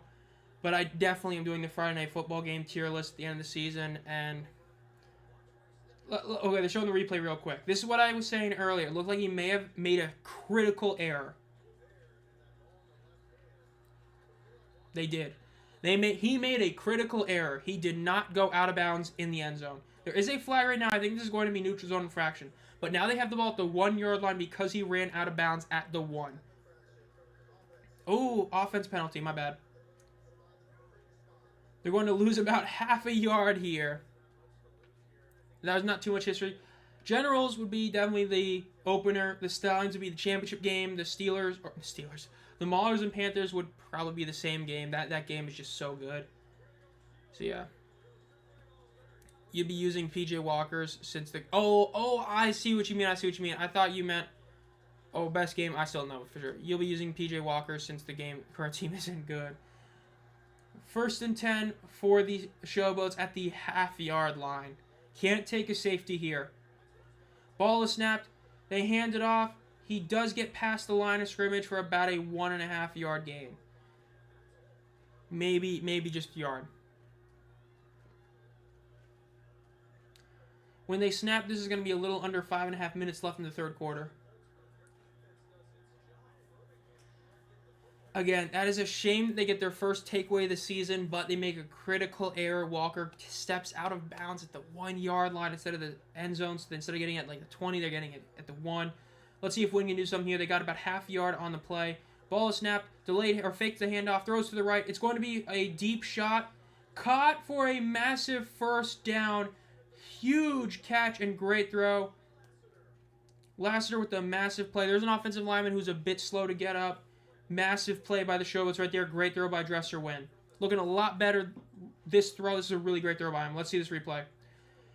Great throw. Only to his guy, to the corner. Well, not the corner, you know what I mean. To the sideline. Great throw, great catch. Love to see it. Panthers traded up. Defensive end, I like that. We need to get some defensive help. I'll take that one. 1st and 10 for the Showboats with 5 minutes left in the third quarter. 2 players in the backfield with Wynn. He hands it off, and he gets tackled for a 3-yard loss. Big loss for the Showboats on first down. Going to be about 2nd and 13. Memphis proved me wrong. I thought it was dumb to throw right then. In that scenario, it's one of those things where it's one of those kind of like shock plays. It's like I've always talked about, like, you know, sometimes when a team tries to, you know, get you to jump off sides in like 4th and 6, sometimes you should just do it just to, you know, say F it might work. That's why I kind of like it, because it's one of those where it's like a bold decision that you normally don't do, and when it works, it works, but if it doesn't work, it looks bad. Memphis could actually win. It will be insane. Wynn throws on the run. That normally is a terrible decision, but he throws a perfect pass for about a solid 7-yard gain. This is still a longer third down, but that's a great way to make it a lot shorter. That was a huge play, absolutely huge. It was insane for sure. I mean, that was a big throw to the sideline.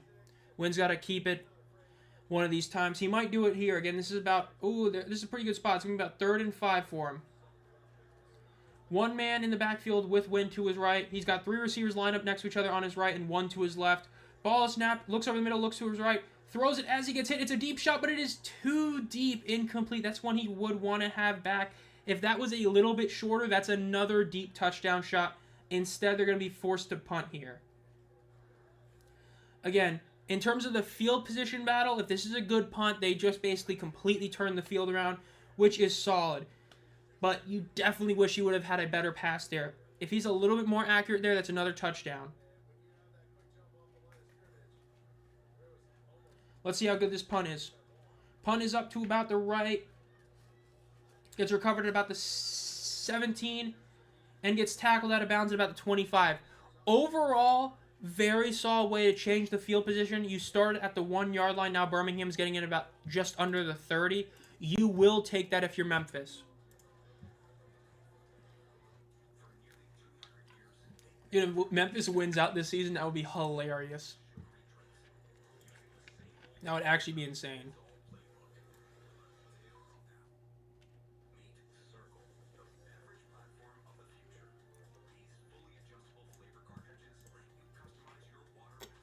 Texans get a receiver.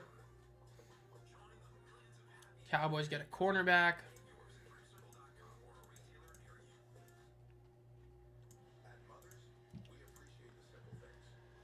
If they win out, they could. It would all depend on mainly Birmingham, because of the fact they lost both games to Michigan, it's very hard to jump Michigan. If they win out, it would have to be because Birmingham kind of choked the season away in a sense.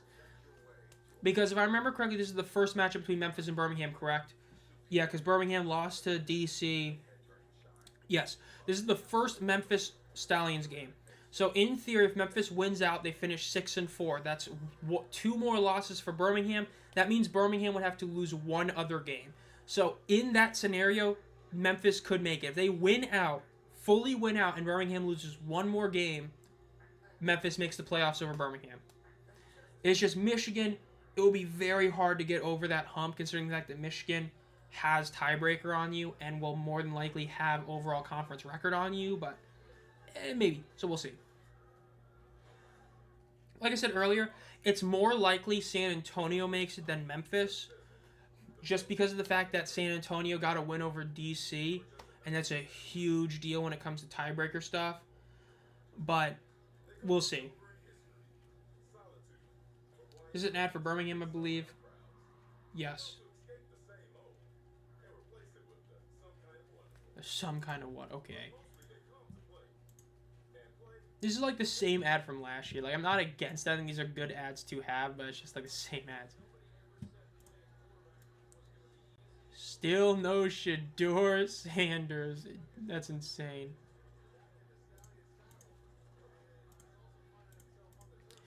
Let's get one win before we talk about winning out. Hey, that is true. But I will say, no matter what, this has been the best performance Memphis' defense has had all season. Yes, even though you made a critical error on the interception stepping out at the one, you got your first takeaway of the entire season. You not only doubled your sack total, you got an extra one. I mean, you had 2 sacks heading into this game, and you got 3. It's insane. Stallions need at least 2 losses after this and needs to have a worse conference record than Memphis. Ball is snapped, run up the middle, 4.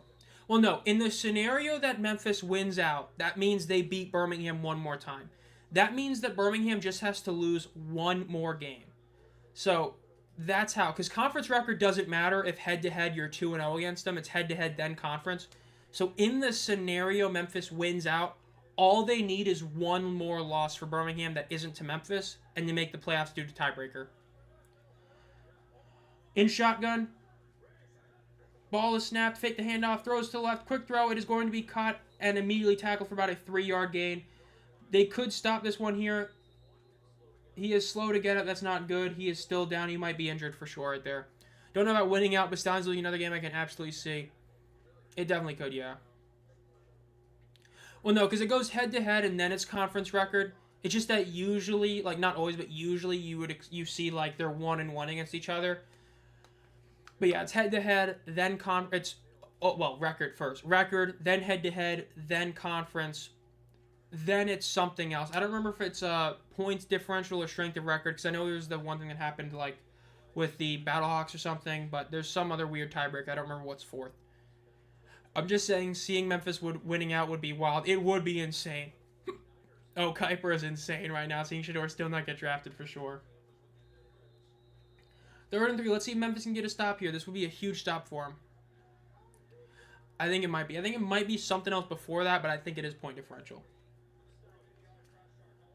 I will say it's better than soccer where it ends up going to yellow cards, which is insane how the World Cup, like one of the tiebreakers is yellow cards. Like, bro, that is such a weak way to win.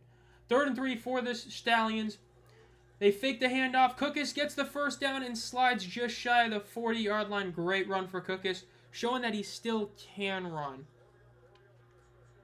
Because in 2023, Seattle got in over St. Louis because of point differential. Yeah, that sounds about right. Because I don't remember. I didn't remember if it was also that they were tied strength of record and all that because of how they lost and all that. So, but I do remember that it was because of point differential they got, they lost.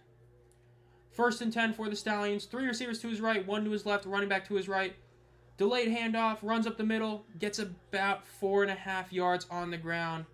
Decent run right there for the Stallions. Both teams got to win over each other. Okay. Yeah, they got to win over each other, and I don't remember how they did against DC. I believe it's point difference because St. Louis and Seattle tiebreaker was heavily focused on that, yeah.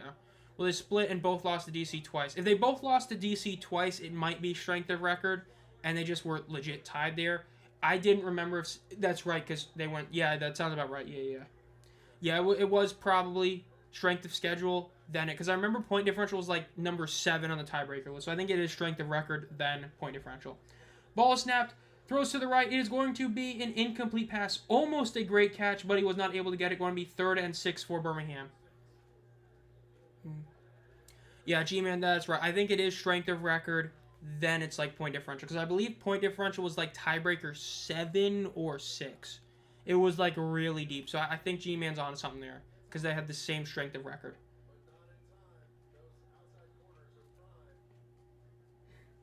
Jim Turner looking so happy in the sideline. 3rd and 6. Let's see if they can get a stop here. This is probably the last play of the quarter. Let's see. 2 seconds left. 1 second. This is delay of game potentially. They get the snap off, barely throw it over the middle. It is caught for a 1st down. Still on his feet, gets to the 45, gets tackled just shy of the 40, gets to about the 41-yard line. Almost a delay of game, instead gets a 1st down and then a few yards. Davis with a massive play right there for the Stallions. It is going to be the last play of the quarter. Heading into the 4th quarter, it's going to be an 8-point lead, Memphis over Birmingham. Man, what a play. Go back to X. Let's see what's going on here while we're in commercial break.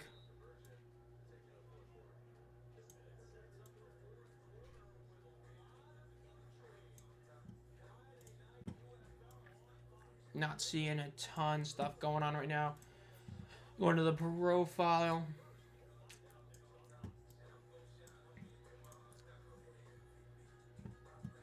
Okay, so I'm going to get at most 2 of 3 correct in my game picks for this one because the over-under was like 37.5, so no matter what, I'm going to get like 2 wrong, so yeah.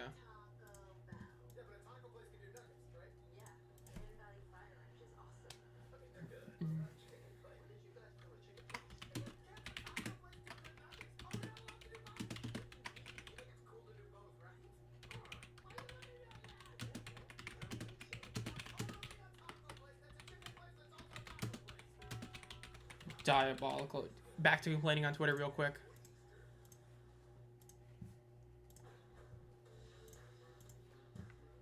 They can challenge a delay of game, right? Yes, they can. You can challenge that. I don't remember exactly how it works because I don't think it's if it directly hit. Like I think it's like if it hits 0 and then it's a second, because like the whole point is like it's supposed to be like somebody's looking at the clock and then it hits 0. They then like turn to do something. So it's basically like an extra second, yeah. Yeah, bad tackling Memphis, that's for sure. They definitely could have done something for sure. Steelers are on the clock. Will they take Sanders or will Mel Kiper have a stroke? Watch him take Jalen Milroe. I know, an actually good Friday night game, it's actually insane for sure. With a win, it heavily depends. Because if San Antonio wins, they're still above Memphis. If Houston wins, they're still above Memphis. So, one of those teams is going to be above Memphis unless it's like a Birmingham-Arlington game where they both look awful, which I don't think is going to happen. So, they'll move up at least 1 spot. If St. Louis gets bodied by Michigan, they'll probably move up 2 spots, and St. Louis will drop to 7. So, the most they'll move up is 2. I don't see them moving up more than 2 in my rankings. Because whoever wins Houston-San Antonio stays above them. And then if St. Louis gets bodied, they drop below Memphis. So they could move up to 6, which again, being 1 and 4, that's not bad being at 6.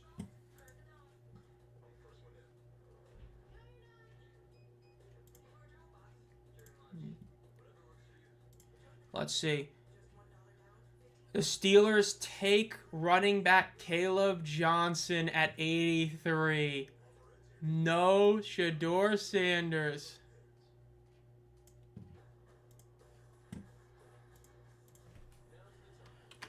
Dion is crashing out right now. I gotta tweet that.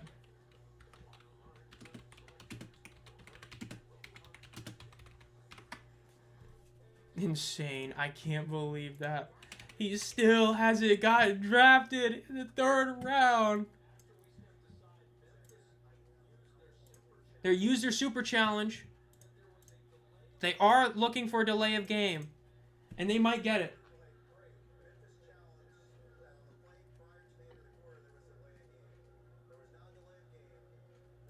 Unsuccessful challenge. Like I said, I think the big issue is that it definitely hit 0, but it has to be like a full second before. So it's basically like 0, like 1, 0, and then like imagine counting to -1. When it hits -1, that's the delay of game. Not shocked that that was not overturned. Shame for Memphis. They did lose a timeout and a super challenge. That could end up hurting them in the end, but we'll see. Ball is snapped. Cookus fakes the handoff. Throws it to Maribel, who gets a first down on the play. Gets past the 30-yard line. Great play by them. Yeah, I know who drafted him.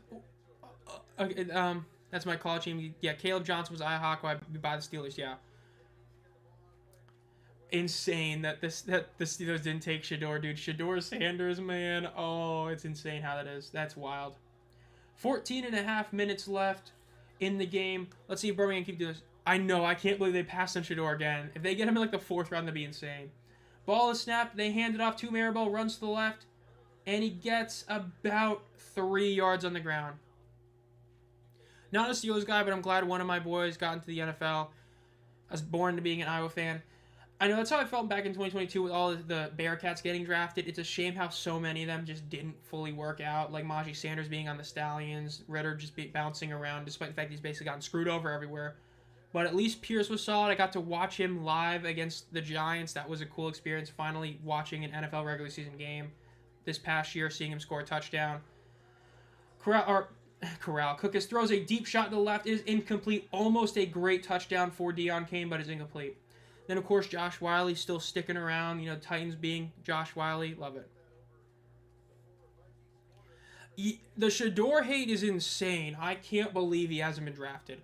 Like I said, I thought he was the second best quarterback in this draft, and I thought it was like clearly like, here's Ward, here's Shador, and here's everybody else. Like, he's not close to here, and he's not close to here. He's just in the middle as the second best quarterback.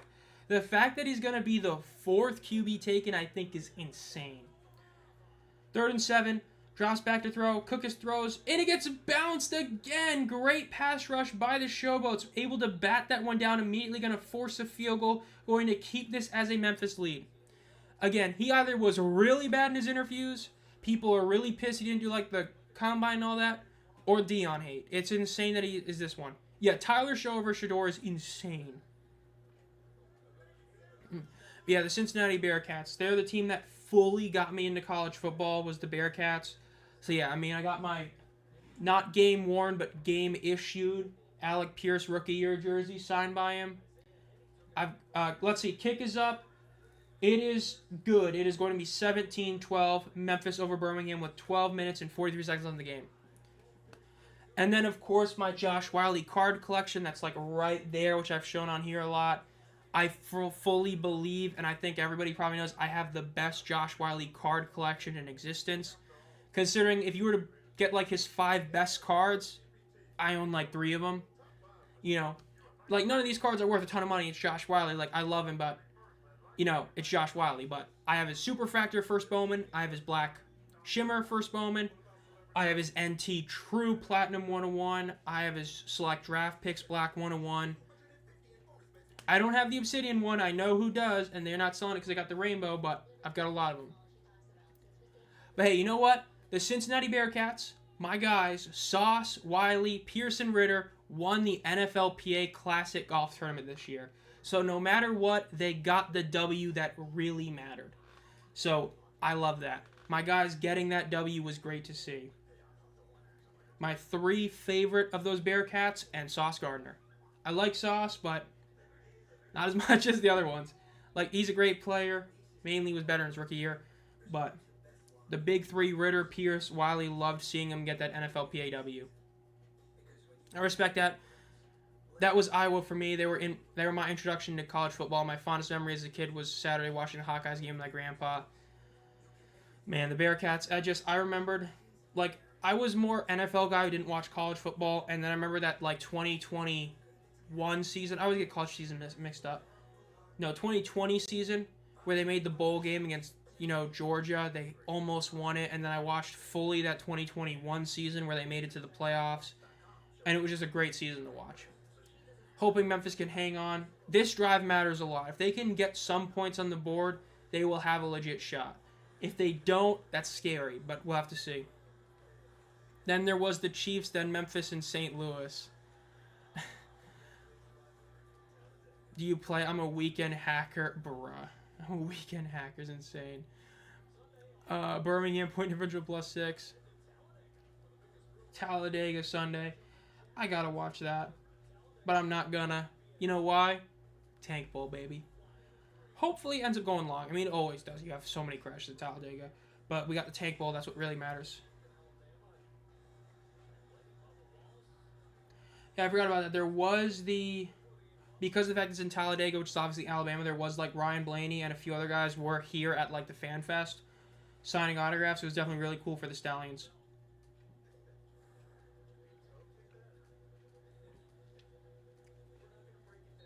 Golf, I mean,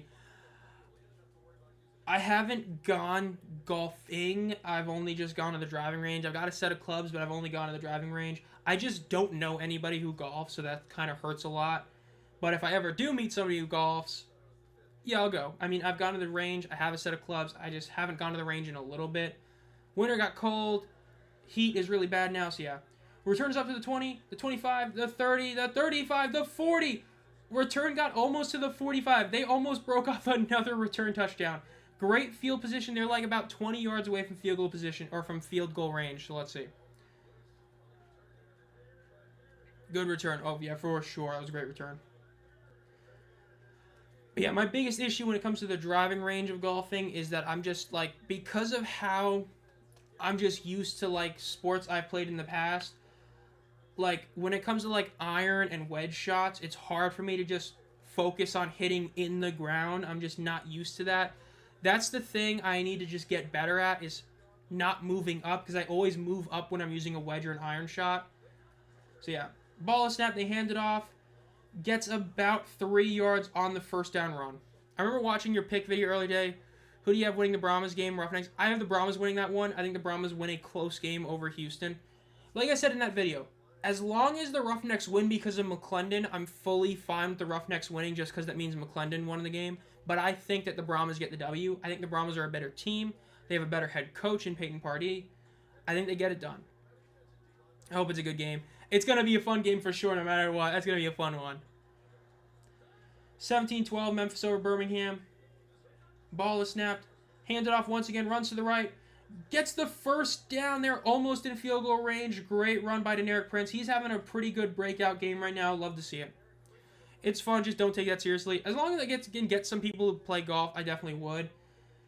It's just a matter of, number one, most of the people I know don't live near me, and then even if they did, they don't go golfing. But if I ever do meet somebody, I definitely want to go. I mean, when I go up north later in the summer, I'm probably thinking about going golfing. Not going to be able to take my clubs because I'm not bringing them on a plane, spending all that money on it. But expect to do something early, or do something this year, but we'll see. You know, hit like 30 over par, 40. Ball is snapped, run up the middle, gets the first down. Prince gets to the 30-yard line and gets past it to about the 27. Great run for the Showboats again. Prince is having a great game. If they can score a touchdown here, they might be able to pull this one off.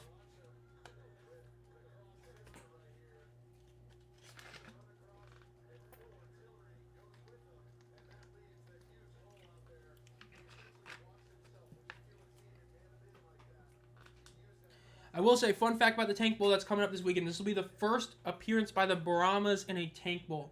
Last season, they did not appear in it. It was just 3 teams going with each other, right? The Showboats, Renegades, Roughnecks just kind of going with each other. But this will be the first time the Brahmas appear in a Tank Bowl. So we'll see that game on Sunday. Ball snap. This time they get him before the line of scrimmage. It's going to be about a 3.5, 4-yard loss for Deneric Prince right there. Great play by the Stallions defense. Hey, Memphis pulls this off, that'd be hilarious for so many ways. And like stated earlier, man, it would make all the people that put Birmingham at 1 look really bad. Because that would be hilarious. I put them at like 3, and I know not a lot of people, I know some people probably like, why are they at 3? Dude, Iowan Stallions on Twitter, if you know who that is, he's going to make, oh, it's going to be great. It's going to be great on Twitter. Let's go get a touchdown. 2nd and 13 for the Showboats. 1 man in the backfield with Wynn, 2 receivers to his right and left. Fakes the handoff, throws it to the left. It's going to be caught. Gets about half the yard. It's going to be about 3rd and 6, maybe 3rd and 7 here for the Showboats. Again, they are in field goal range. A field goal makes this an 8-point game again. Under 10 minutes left to play. 2 timeouts, 0 challenges left for Memphis. 3 timeouts and a challenge left for Birmingham. Dresser Wynn has finally reached a 50 completion percentage, by the way. He is at 50 completion percentage with 184 yards and a touchdown, no interceptions. 3rd and 6. Let's see if they can get this. Ball is snapped. Looks to the right. Looks to the middle of the field. Throws it in the middle of the field. It's caught. And it's going to be a first down for the Showboats. They're going to get the ball at about the 18-yard line. Huge play for Memphis. They can get a touchdown here, and that would be great for them. Don't be stupid, Showboats. Just don't turn it over. That's all that matters. You want a touchdown, but just don't turn the ball over. That's what you can't do. Yeah, and especially because even if you get the field goal, Birmingham's to not only score a touchdown, but also get the 2-point conversion, which, as Memphis fans, for those of you in chat, you know that that's what cost Memphis a couple weeks ago. They got the touchdown, but couldn't get the extra point attempt. So if you just get a field goal, it's all that matters. Ball is snapped. They fake the handoff. Wynn is going to run to the right, but he gets tackled for about a 4-yard loss. You got to be very safe here. You can't throw an interception here. So this makes it a bit questionable. You still want to try and get that first down, especially because you're not, and 1st and goal, you're at 2nd and like 14. So you want the first down, but you don't want to risk throwing an interception here. It will be very interesting to see what play they call on second down here. Let's see what they do. 2nd and 13, shirtless pyramid, looking like shirtless rows, not a pyramid, but they're getting wild. 2nd and 13, ball's at the 21-yard line. They have to get to about the 8-yard line. Ball is snapped. They're going to throw it. He throws it. It's caught by Deneric Prince, who gets to the 20, the 15, gets to the 10, the 5. There's a flag. Touchdown, but there is a flag. Let's see what this flag is. This could be bad for them. It is a touchdown, Memphis, but there is a flag on the field. Let's see what this flag is. Looks like it might be coming back. This is bad. This is going to be a lot of yards lost here, depending on what it is. Holding on the offense. It's a 10-yard blow. It's going to be 2nd and 23 now. Again, Wynn cannot force a pass here. He just needs to keep the ball safe. Try to get some yards, but you just need a field goal at least. That's all you need. Do not turn this ball over. Do not pull a Bryce Perkins and throw a pick 6 here either.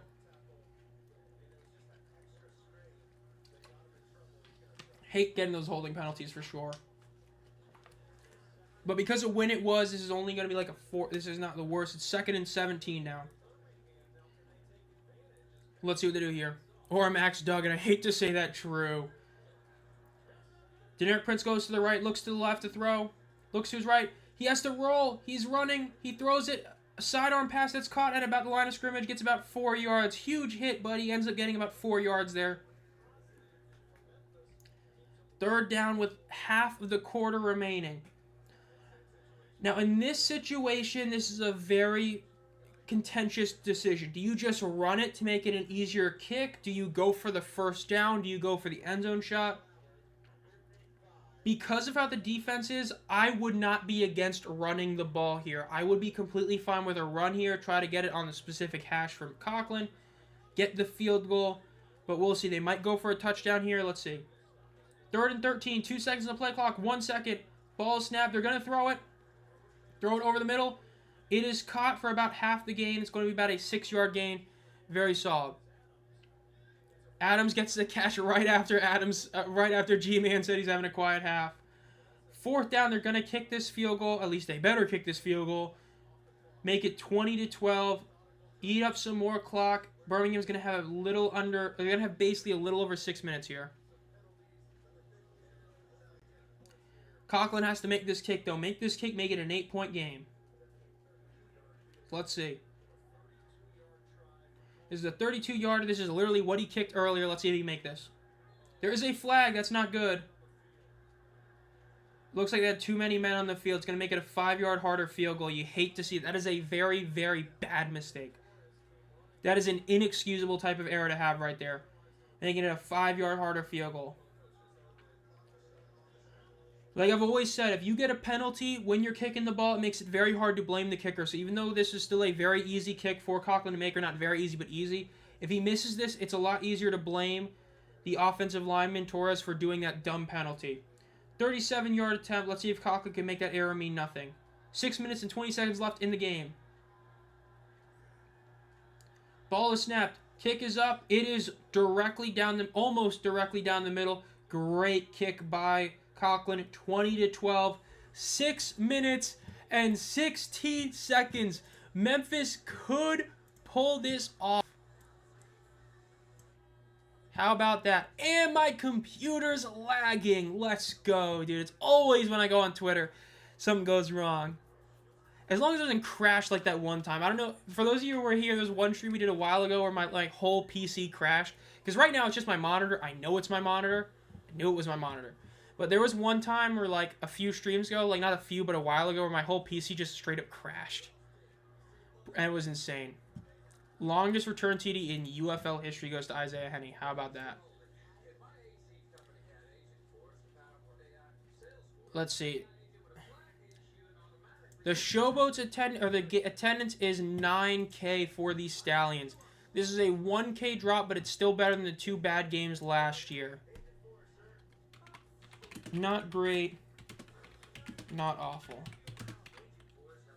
This is still much better than the 2 7,500 games they had last season. think that's what it is. This is okay. Not great, not awful.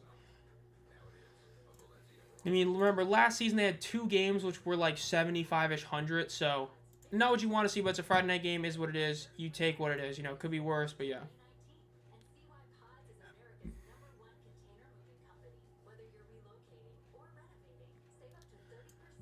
Let's see, notifications. Mike Mitchell immediately liked my tweet. Love to see it. We take those, bro. 9K, sure, okay. YouTube, stop talking about my thing not going right. I'm sorry that my stream crashed. Oh, this crashed too. Nice. Get that fixed. There we go. Oh, well, this is in Birmingham. My bad for saying Memphis at first, but this is in Birmingham. Yeah, that's my B. I made it sound like it was in Memphis. Yeah, this is in Birmingham, but even then, not bad. For Birmingham, it's not great. Again, Birmingham is still always disappointing, but like, let's not make excuses. The fact is, it's better than what they had last season from 2 games. 2 games are really bad last year, even with weather. So we take this better than you would have, you know. It's okay. It ain't great, but it's okay. Kick is up. 6 minutes and 16 seconds left for Birmingham. Ball's up to the 10. The 20. Return gets to the 25-yard line-ish. Maybe they call it 24-yard line. Overall, decent return for the Stallions, but not great. Mainly better coverage by Memphis. Let's see if Memphis can pull this one off. Great coverage for sure, being able to get that stop immediately. Showing T-Will in the background. We got a T-Will sighting. The Memphis Maulers, baby.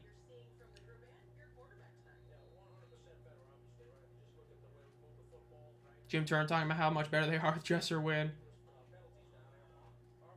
Let's see what they do here for Birmingham. Ball is snapped. Cookus looks over to the right. He throws it in the middle of the field. It is caught at about the 37 for a first down. Yeah, the Friday night games, hopefully we get some better scheduling for this, yeah. Don't most say 10K is solid. I think all games have been close to that. Yeah, 10K is a solid benchmark number for every team that isn't Houston and Memphis. But for Birmingham, when you look at how they were last year and this year, this isn't a bad number. Like, people might say it's a great number. It isn't. People are going to say it's a bad number. It isn't. It's just okay. Wow, they ended up having him lose a lot of yards there, but they get the first down on the run. Get to about the 36-yard line there on the run for Birmingham. But yeah, if somebody says it's a bad number, it's not. If somebody says it's a great number, it's not. This is like about as mediocre as a number you can get for this game. Friday night football, weather, blah, blah, blah. It's okay. It ain't great, it ain't bad. Better than what we've seen last year. About all I can say about it. 1st and 10. We got about 5 minutes left in the game for Birmingham. Ball is snapped. Cookus looks to the right, looks to the middle of the field, looks to the left. He's rolling out to his right. He gets hit as he throws, and it is a great pass, and looks like that's going to be called incomplete. That was a very solid play for sure there. In St. Louis against the Renegades, that could be a good one. Depending on how St. Louis plays this week and Arlington, that could be a really good game on Friday Night Football. Again, this past one, Arlington got the literal 8K, or the little 8-point handicap because of the fumble, but we'll see how that one goes. Yeah, it would be nice to see a Friday Night Football game jump over 700K. So far, all the TV ratings have been almost identical for the Friday night game, so hopefully 700K game either next week, because I don't think this week because of the draft, but we'll see. The Shador Sanders slide is insane. 4.5 minutes left in the game. Ball is snapped. Cookus fakes the handoff. Throws to the right. It's a bit of a deeper pass. It's incomplete. Too far pass. G-Man showing the team emojis. If you want to support the channel that way, you can become a community member for 99 cents a month. Get those team emojis, exclusive monthly video, and a few other benefits. And like the stream if you haven't already, again, and subscribe if you haven't already. Again, this game has been really good. I would say so far, I know somebody asked this earlier, this has definitely moved up to an A-tier game. S-tier, I don't know for sure. That's pretty hard to be an S-tier game, but this has definitely moved up to an A-tier game. This is one of the better games of the season so far. Best game of the year, I don't know if I'd say that because like the San Antonio game last week is pretty good, but this is definitely an A game so far. Ball is snapped. Cookus looks to the right. Gets some pressure, throws it. It is going to be incomplete. They're going to be forced to punt it here on 4th and 10. Memphis gets the massive stop here. Huge play for the Showboats defense. Forcing that punt. Memphis here, they just got to eat this clock. Deneric Prince has had overall a very solid game. Keep running the ball. Do a dress or win run here and there. Just keep going. If you are able to force Birmingham to use at least 2 of their timeouts before you get it, it'd be great. And Birmingham right here, very questionable decision. They just ate about 20 seconds on the clock taken on this punt. About 25 seconds now. Punt is up. It's a solid punt. It's a deep one in the 20. Gets recovered at about the 18. Runs to the 20. Makes a couple of moves. Gets to the 25. Gets tackled at about the 26-yard line. 3 minutes and 12 seconds left. Okay, I'm going to do the 99-cent thing. I honestly don't know how it works. I just know it's like the join button down below with that. Where it's like a monthly kind of thing. You know, every month. I got the 2 tiers, but your community hero tier, basically the only benefit right now is you get the extra, you know, voting on games, unless there's something cool. But yeah, there's the join button down below. I think you can pretty much use anything, but yeah, I just know what this is. If nothing else, win for me, Memphis. Hey, we'd love to see it. A Memphis win here would be great. And hey, 3 minutes and 12 seconds left. We'll see if they can pull this one off. I will say, my community members exclusive video was the NBA NHL playoff brackets. So far, I'm feeling pretty confident. I'm not perfect, but I'm looking pretty good in those ones. They should at least get another field goal just to drive the win home. If they get a field goal, it's game over, pretty much. They just gotta get into the 2 minutes and get this. If they can punt it with a minute left and 1 timeout for Birmingham, that's a win for them. Hand it off to Prince, who gets tackled for about a 1-yard gain. Don't matter. I just want to support. Hey, you know, I love any sort of support. I know there's like also the super chat option in here. There's a community membership and all that. I think we're 3 members away from a new team emoji, because emojis is like really aggravating how YouTube does it. You have to get like exponential growth. It's just wild how YouTube does all that. 2 minutes and 46 seconds left in the game. 2nd and 9 for the Showboats. Win is in shotgun. 1 man to his right. 1 receiver to his left. 3 to his right. Ball snap. They hand it off to Prince, who runs to the left. He gets tackled at the line of scrimmage. A bad play for Memphis there. They're going to be on 3rd down now. Birmingham should take a timeout here. They do take a timeout here. That is the correct decision by Birmingham. Take a timeout there. Try to force it to where they can get the ball within 2 minutes. Of course, within 2 minutes, it is college rules. 1st down, stop the clock until the chains are all moved. So if Birmingham can get this ball back just before the 2-minute warning or just after it, they will rather take that than having all 3 of their timeouts, which is the correct call here. Now, Memphis is at a very peculiar situation. Again, because of how clock rules work here, you can legitimately throw this one here. And that's probably what they should do, is try to get the 1st down. If you can get the 1st down after Birmingham just use a timeout, you can do a lot of damage to the clock. I would play to get the 1st down here. That's what I would do. 2.5 minutes left.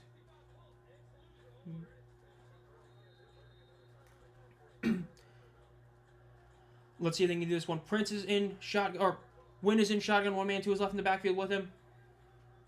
3 receivers to his right, 1 to his left. Ball is snapped. Win looks over the middle of the field, looks to the right. He's rolling out to the right. He's got to throw this. He's going to throw this a bit deep. It is incomplete to Jay Adams. Adams is looking for a flag, but they cannot challenge because they used one earlier. That's not good. They're going to have to punt this ball away. Let's see the replay here.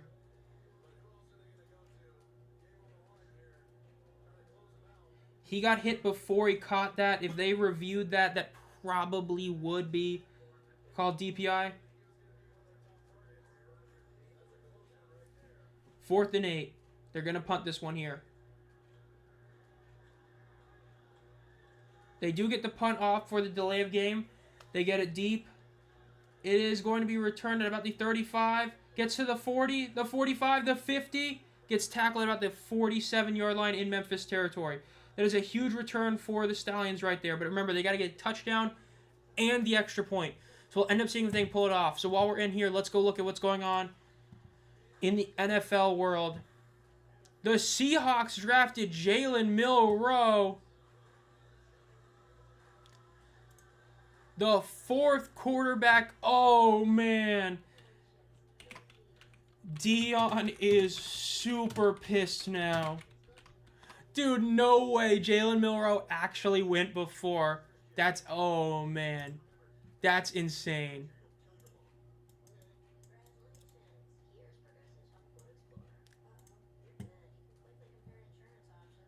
Man. Shador Sanders just tweeted, though. But, man. That's insane. Milrose is Seahawk. Oh my goodness. Oh, this is definitely going to be a close one to the end. That was a really big return for sure. They were able to get the tackle, but that was a good return for Birmingham. Again, they gotta get the touchdown because with, like, yes, in theory, like if they get stuck at like 4th and 12 with a minute left, I would think about kicking it potentially, just because then you get the 4th and 12. You have to do it anyway. Touchdown wins the game. But most scenarios, you have to get the touchdown here.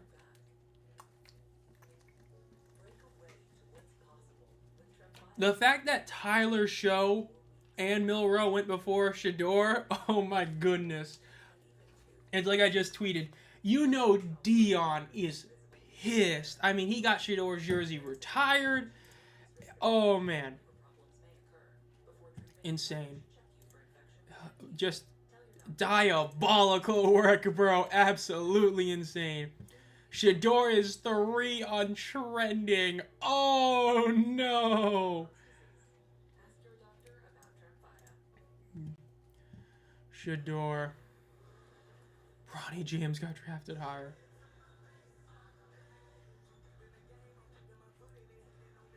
That's so bad.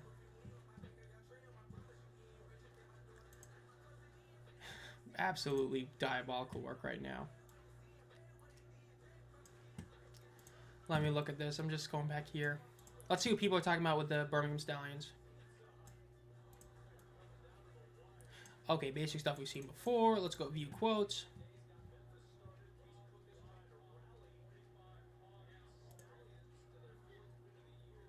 Iowan Stallion complaining about that, bruh. This draft is coming to go for sure. Can they unretire it, bruh? Live it. Oh my goodness. Cookus looks to throw, throws it to the left. It is going to be caught on the sideline. Will they call it a catch? Looks like they will. That was a great catch by none other than Deon Cain. Incredible play right there. I suppose they probably would unretire it. 1st and 10 for the Stallions with a minute and 48 seconds left. A minute and 44 seconds left. Ball is snapped. Cookus looks to the left. He's going to throw it, and he just throws it right at the dirt, throwing an incomplete pass there. 2nd and 10 now for the Stallions. Again, Memphis' defense has played really great most of this game. They need to make one more stop, and they can get the upset of the year. And I say upset of the year because I said it last week. I said San Antonio's win over DC was an upset, but I don't really call it a big upset because I thought that was a pretty predictable one. This is an upset.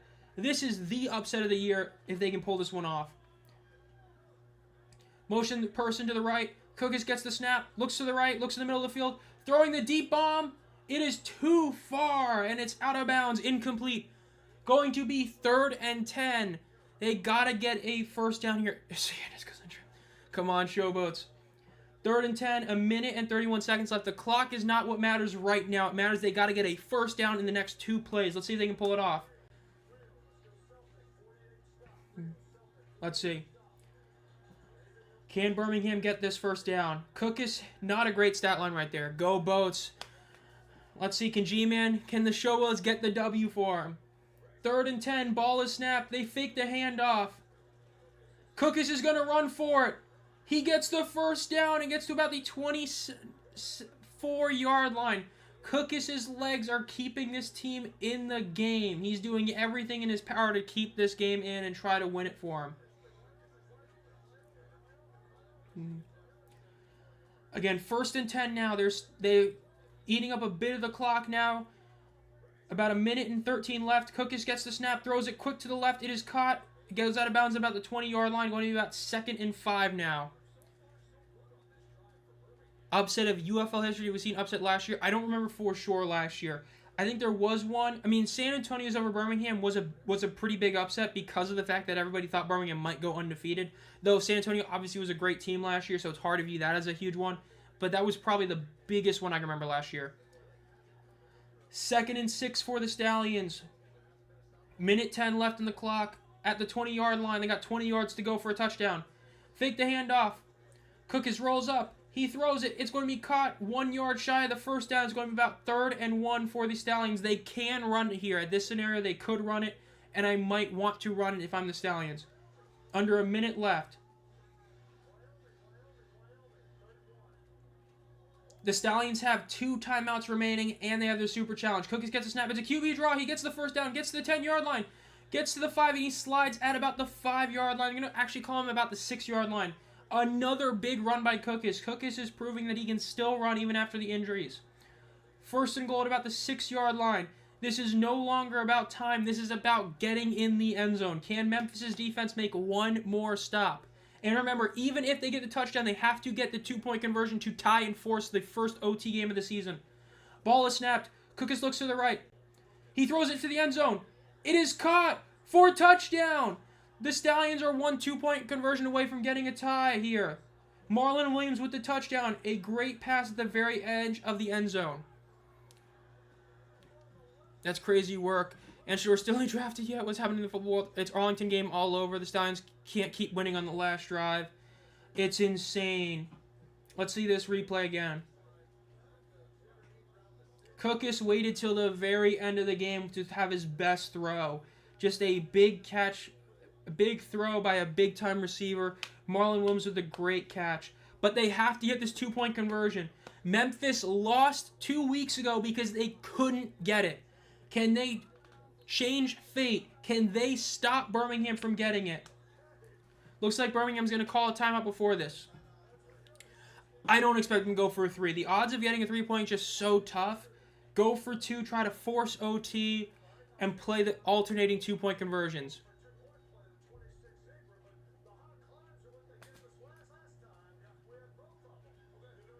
Let's see if they can do this. Come on, Memphis. Stop the extra 2 points.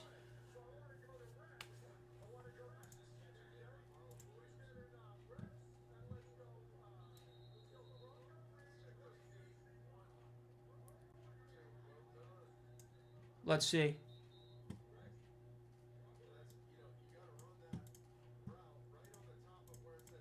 They're showing that replay. What a catch by Marlon Williams. That just shows how good a catch it was by Williams. Take the chef's hat off, Cookus. He needs to stop cooking this game. Again, this is for the game essentially at the 5-yard line. Can they get this? Cookus is in shotgun. 3 receivers to the right, or 4 to the right, 1 to the left. Ball is snapped. Cookus looks to the right. Gets pressured. Throws it over the middle. It is caught for the 2-point conversion. It is a tie game with 25 seconds left. We might have our first OT game of the season. Remember, OT is a best-of-3 2-point conversion shootout that ends in sudden death if it is tied after the first 3 rounds. But there is still 25 seconds left. 1 big return and 1 big pass is all Memphis needs to get a walk-off field goal. We'll see what happens. Showing the replay here for Birmingham.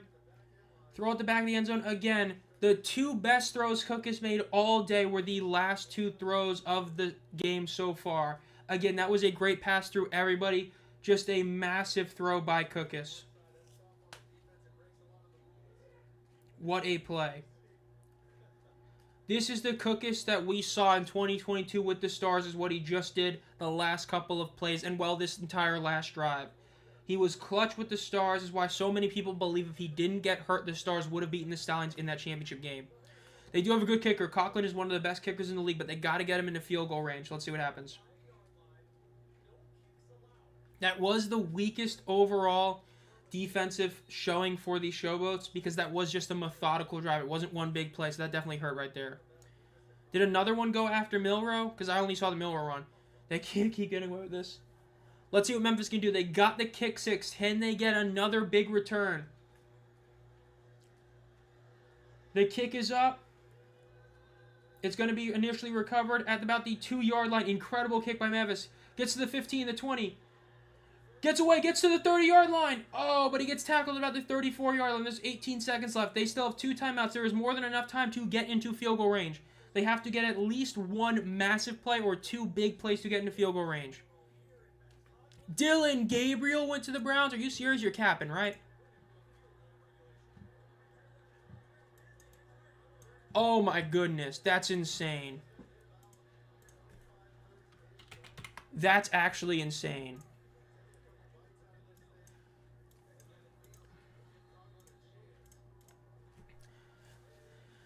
Memphis is pathetic. Honestly, maybe they can pull it out. That's why they're Memphis.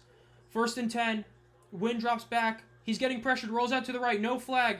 He's going to shoot it over the middle. It is going to be caught for the first down, depending on where they call him. They should stop the clock there. They can get one more play to try and get into field goal range here. Call a timeout. Memphis got to call it here. Yep. That was a great throw by Wynn. The fact he was able to get that one off is insane. Big, big play by Memphis right there. Coughlin is kicking some field goals on the sideline. They got 9 seconds. They got to get one more big play to get into field goal range for Coughlin to try and win it.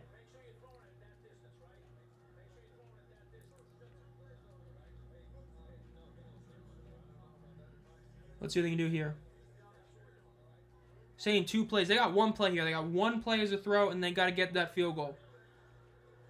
Unless it's an incompletion, they might have 2. I would be sad, man, if I were a Memphis fan. That's tough. What an emotional roller coaster.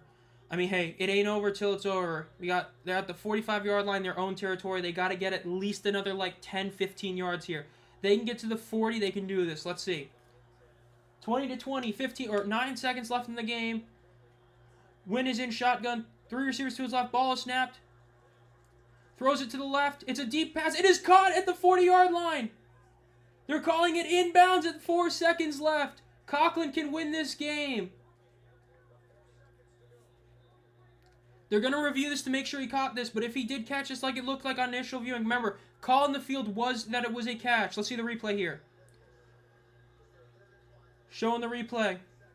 He's inbounds there. He's inbounds. Ooh, one of his foot's not. He's inbounds. That's a catch.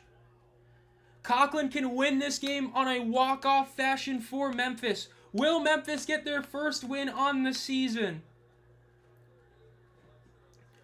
4 seconds left. Can they do this? Will they pull this one off? Can they pull off the upset of the year?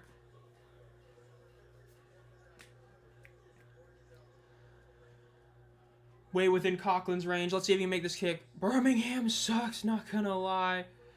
If they lose this one, it's all those close games coming back to bite him here. 57-yarder. This is a long field goal. His career long was a 57-yarder against Birmingham at Birmingham last year. Let's watch this.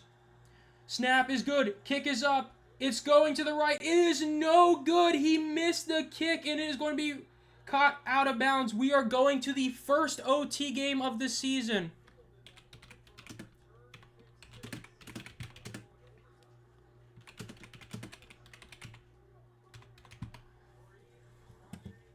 We are going to overtime, the first OT game of the season.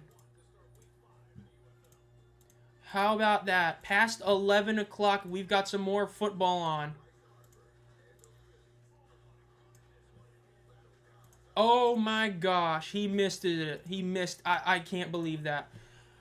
Overtime. Remember, for those of you who are not UFL fans or spring football fans, we didn't even have one last year, as G-Man's pointing out. OT is alternating 2-point conversions for 3 rounds, best of 3. If the result is a tie after those 3, it is sudden death between rounds. So just like college, it could go as long as you want, it could go as short as you want. It is essentially kind of like college rules, but not exactly. It is just alternating 2-point conversions. Let's see who will pull this one off. Again, this is absolutely insane. That first OT game is between the Stallions and the Showboats. Man, what a game. Again, heading into OT, some key stats overall in the game. Yardage is pretty similar in the end. Time possession almost identical. The biggest difference is that Birmingham had a turnover. Memphis got 3 sacks, and they got the kick 6. So stat-wise, Showboats had the advantage. We'll see. The last game I remember was the Battlehawks had OT against the Vipers. Yeah, the last one was the one that Carr pointed out. That was the last overall. Was the Panthers Maulers game. That's considered by many as one of the best spring football games in the ultramodern era. Insanely high-scoring game between 2 teams focused on defense. And that game went to OT. The Panthers ended up losing that one. So let's see who can get this one. Again, didn't have a single one last season. Let's see who gets the W here. Memphis is going to be shooting first, or doing their play first. Let's see what they do here. Again, both teams have 1 timeout. Man, what a game. Remember, these are normal 2-point conversions at the 5-yard line.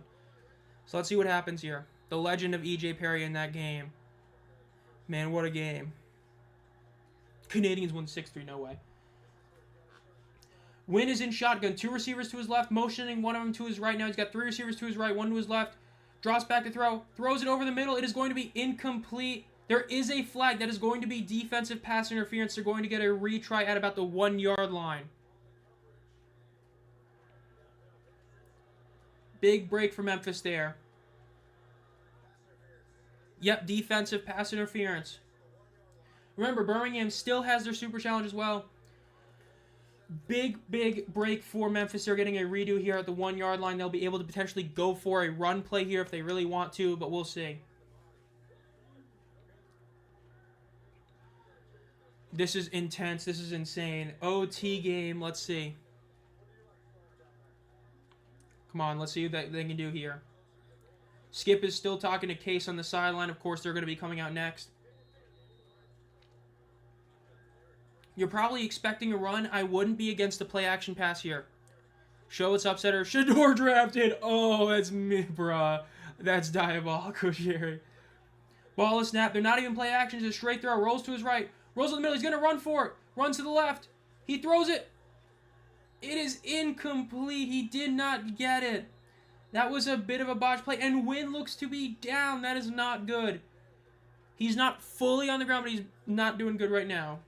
There is another flag. This probably is roughing the passer. Or anyone. In 5 words or less, I don't know. You had a kick 6 in this game. The Showboats got another kick 6 in their franchise's history. It's just insane. Roughing the passer against the Stallions. They're going to get another shot at this play. No, he's saying what's going to happen, the upset or drafted. Shador still hasn't been drafted. Dylan Gabriel just got drafted to the Browns. There's been 5 QBs taken before Shador. That does look like an actual roughing the passer call right there. Let's see the replay again.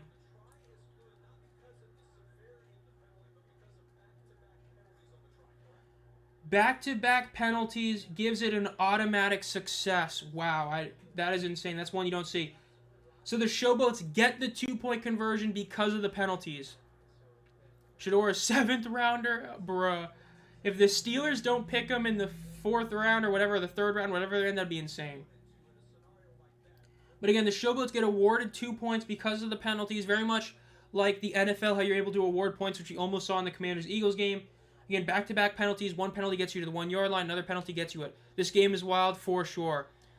No, we have not seen that before in the UFL where a team gets awarded points for that. Sup, Rob? This game might be S tier. This might be the best game of the season so far. The Stallions are challenging. They're challenging that there was an offensive holding. If this is good, that means those penalties offset. They have to redo the play. Again, if this works, this makes it a huge brain play that the Stallions didn't challenge the kick 6 to preserve that challenge if this is successful. Let's see. They're showing the replay here. This looks like it's probably going to be successful. That is a hold right there, it looks like. Oh, he said 96? Who was that? That's 90. That's not 96. That's not good for the Stallions.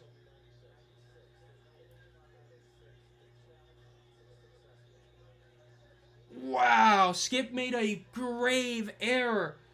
Skip Holtz called the wrong number. He said 96 instead of 90. If he says 90, that is a correct and good challenge. Skip is pissed. He got given the wrong number.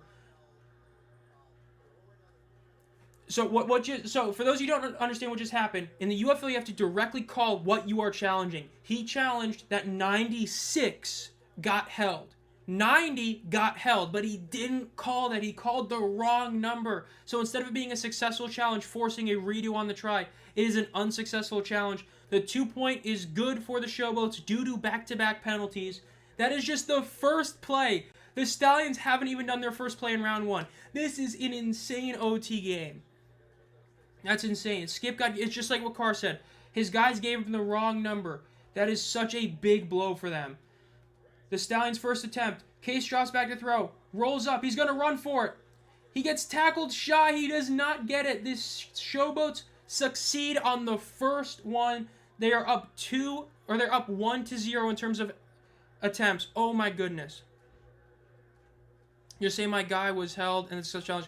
You're not able to do that. You have to call exactly what number gets held. So because he didn't do that, it was unsuccessful. Wait, I don't see it. So number 90 was held on that replay, but because Skip challenged 96, it was unsuccessful. This is actually insane. My goodness.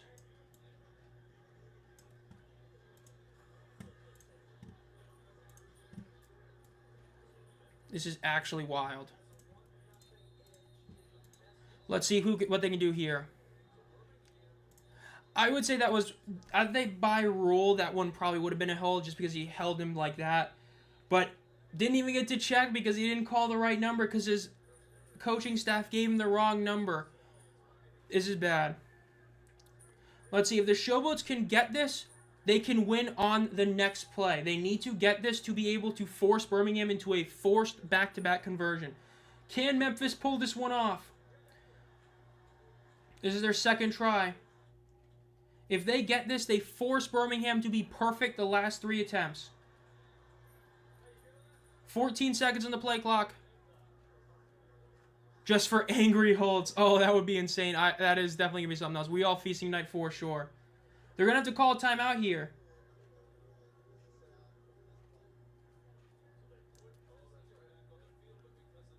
Just realized it's Case versus a dresser. Weird, right? Bruh. That's actually pretty hilarious. Some weird stuff having to get a guy off the field. Again, 22-20, Memphis, Birmingham.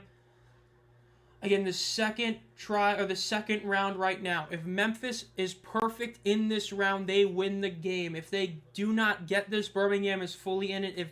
If Memphis gets this 2-point conversion, it forces Birmingham to be 3 for 3, getting everything good for them. Win is in shotgun. One man to his right in the backfield. Motioning a receiver from the left to the right. Ball is snapped. Looks to the right immediately. Looks to the middle of the field. Throws it in the middle. It looks like it's going to be incomplete. His foot was out of bounds. They're going to have to review this, but it looks like that is going to be an incomplete pass. That is what is called on the field. Let's see. They're going to show the replay here. Let's see. Gets it. Out of bounds. No good. Birmingham can tie it up on this 2-point conversion to force the true start of sudden death in a sense in round 3. Let's see.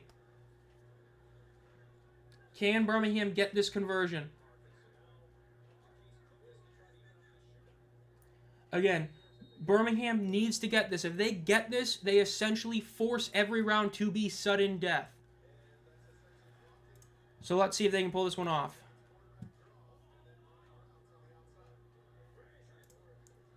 Ball is snapped.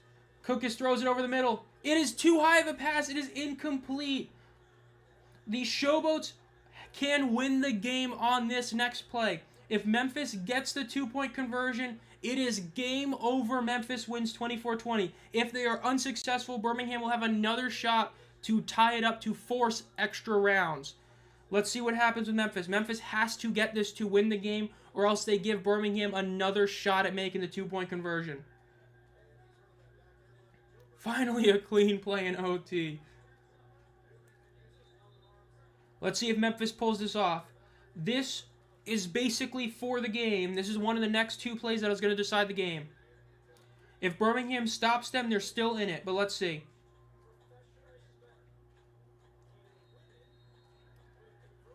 Dresser win. Can he get this done? Can they get the upset of the season? And so far, the upset in UFL history. They're in 5 wide. Win looks to the left, looks to the right. He throws it.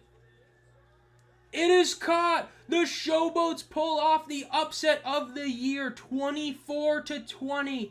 They beat the Stallions in what is probably the game of the year. Oh my gosh.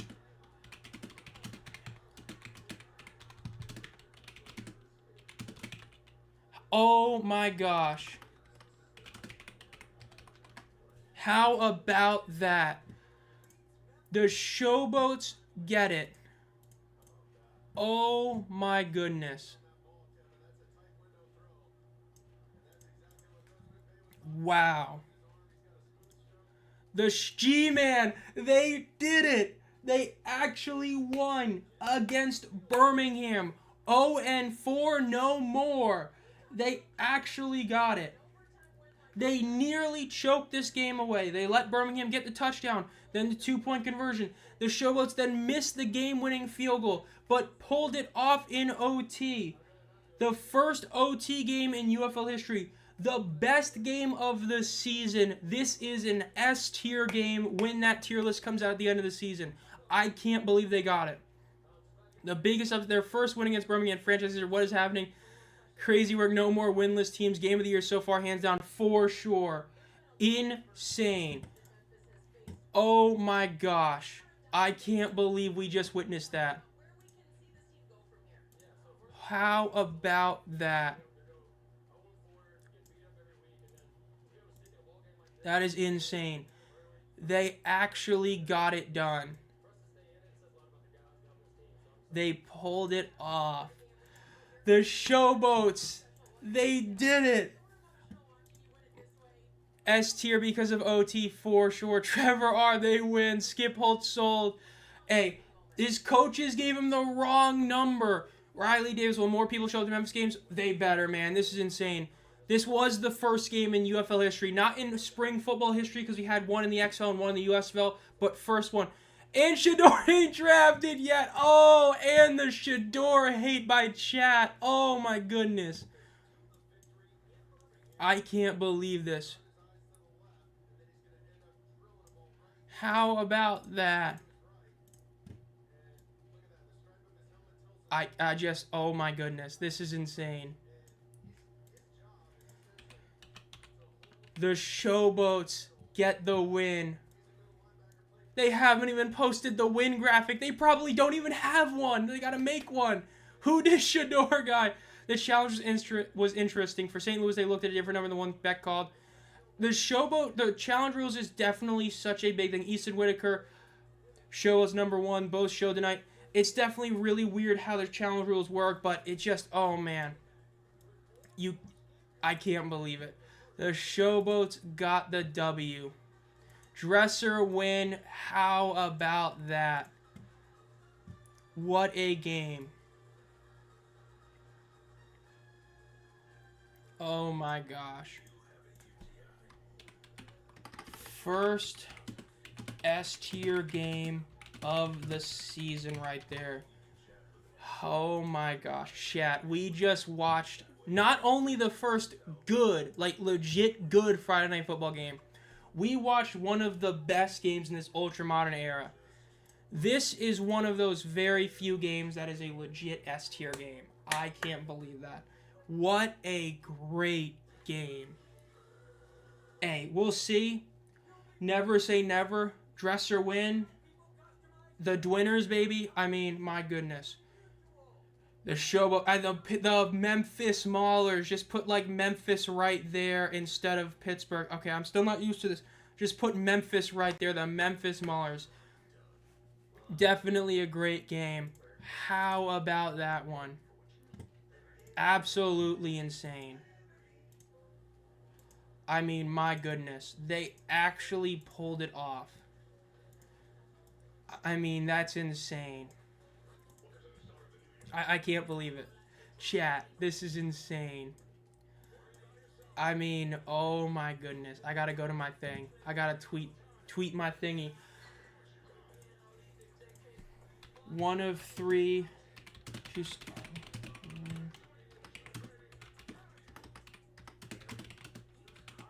But I am fine with that because that game was awesome.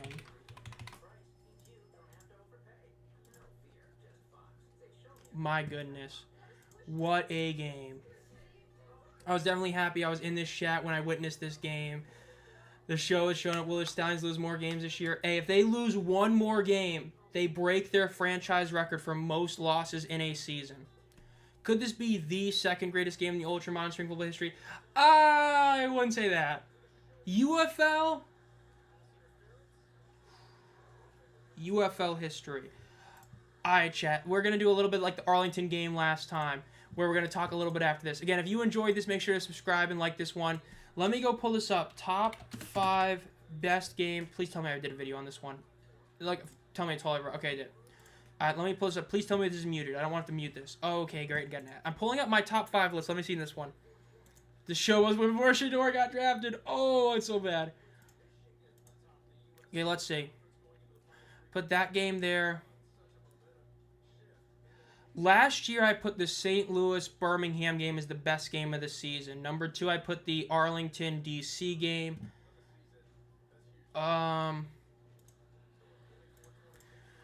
Is this better than those ones? Oh, man. That's a tough question. Hold up. Let me put up this one.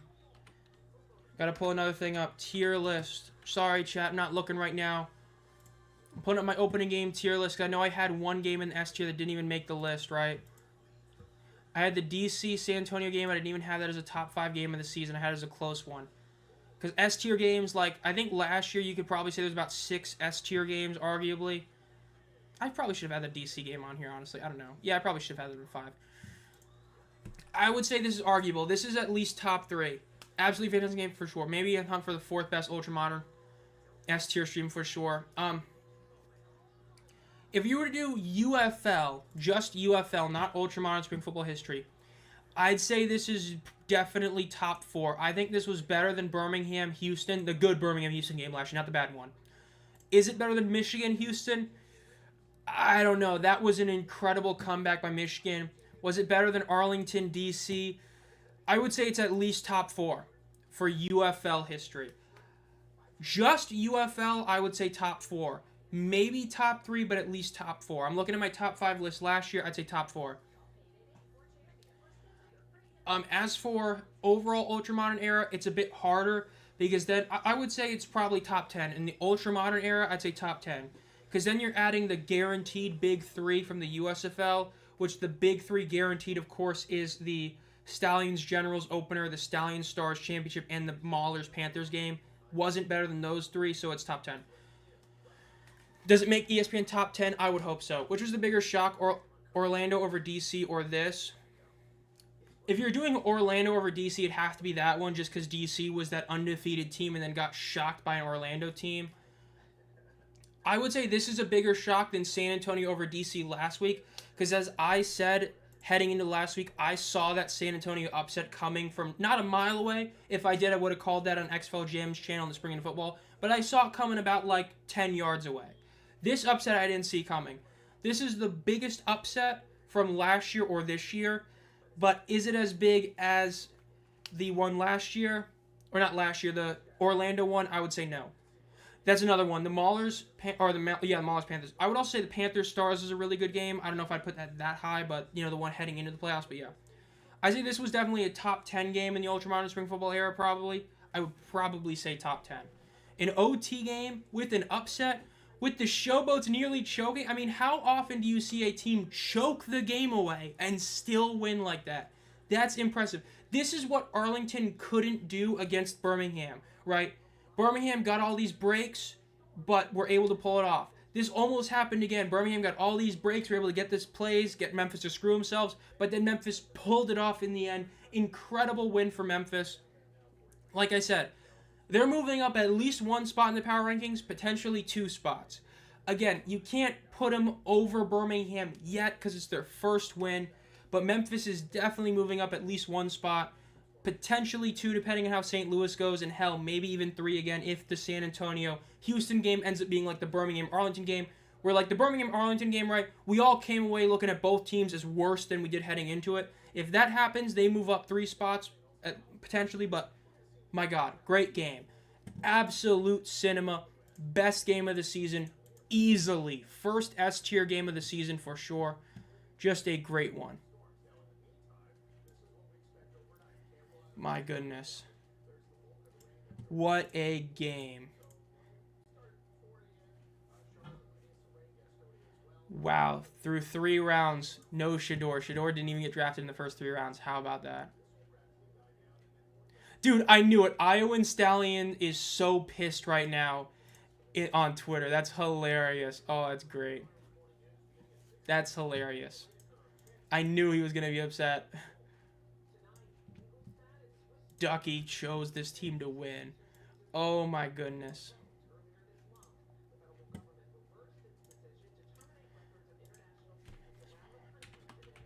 Memphis Maulers, baby. What a game. Oh my goodness. I gotta check Twitter. I don't think this is trending because we just haven't been that lucky with the UFL, but maybe. You never know. It doesn't look like it. But still a great game. Easily the best game of the season so far. Oh my goodness.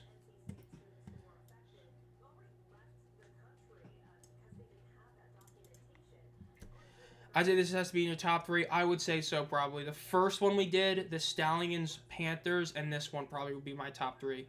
This was an insane one. What a great one. I mean, man. Birmingham's going to fall at least a couple of spots for sure. We'll see. I mean, man, this was a great game. I mean, man, this was incredible. I'm so glad I chose to do all the Friday Night Football games because this was a great one. Because I saw the results of the draft, wouldn't have cared. Saw the results of SmackDown, wouldn't have cared. This, man, I needed to watch all these Friday night games. I'm so glad I chose to do this, man. What a game. Easily one of the best streams we've had, one of the best games. That ending, that final 5 minutes of game time plus OT, insane. You had so much drama in this entire game from both sides. It's insane. If you enjoyed this stream, make sure to like the stream and subscribe. Think about becoming a community member. You can use the links down below. For 99 cents, you get team emojis, an exclusive video every month, exclusive community posts, community heroes get to vote in a game. That's like $2 more. And as always, make sure you are here for Sunday's game at 2:45 p.m. EST for the Tank Bowl between the San Antonio Brahmas and the Houston Roughnecks. The debut of the Brahmas mascot, the debut of them actually at home this season, and the first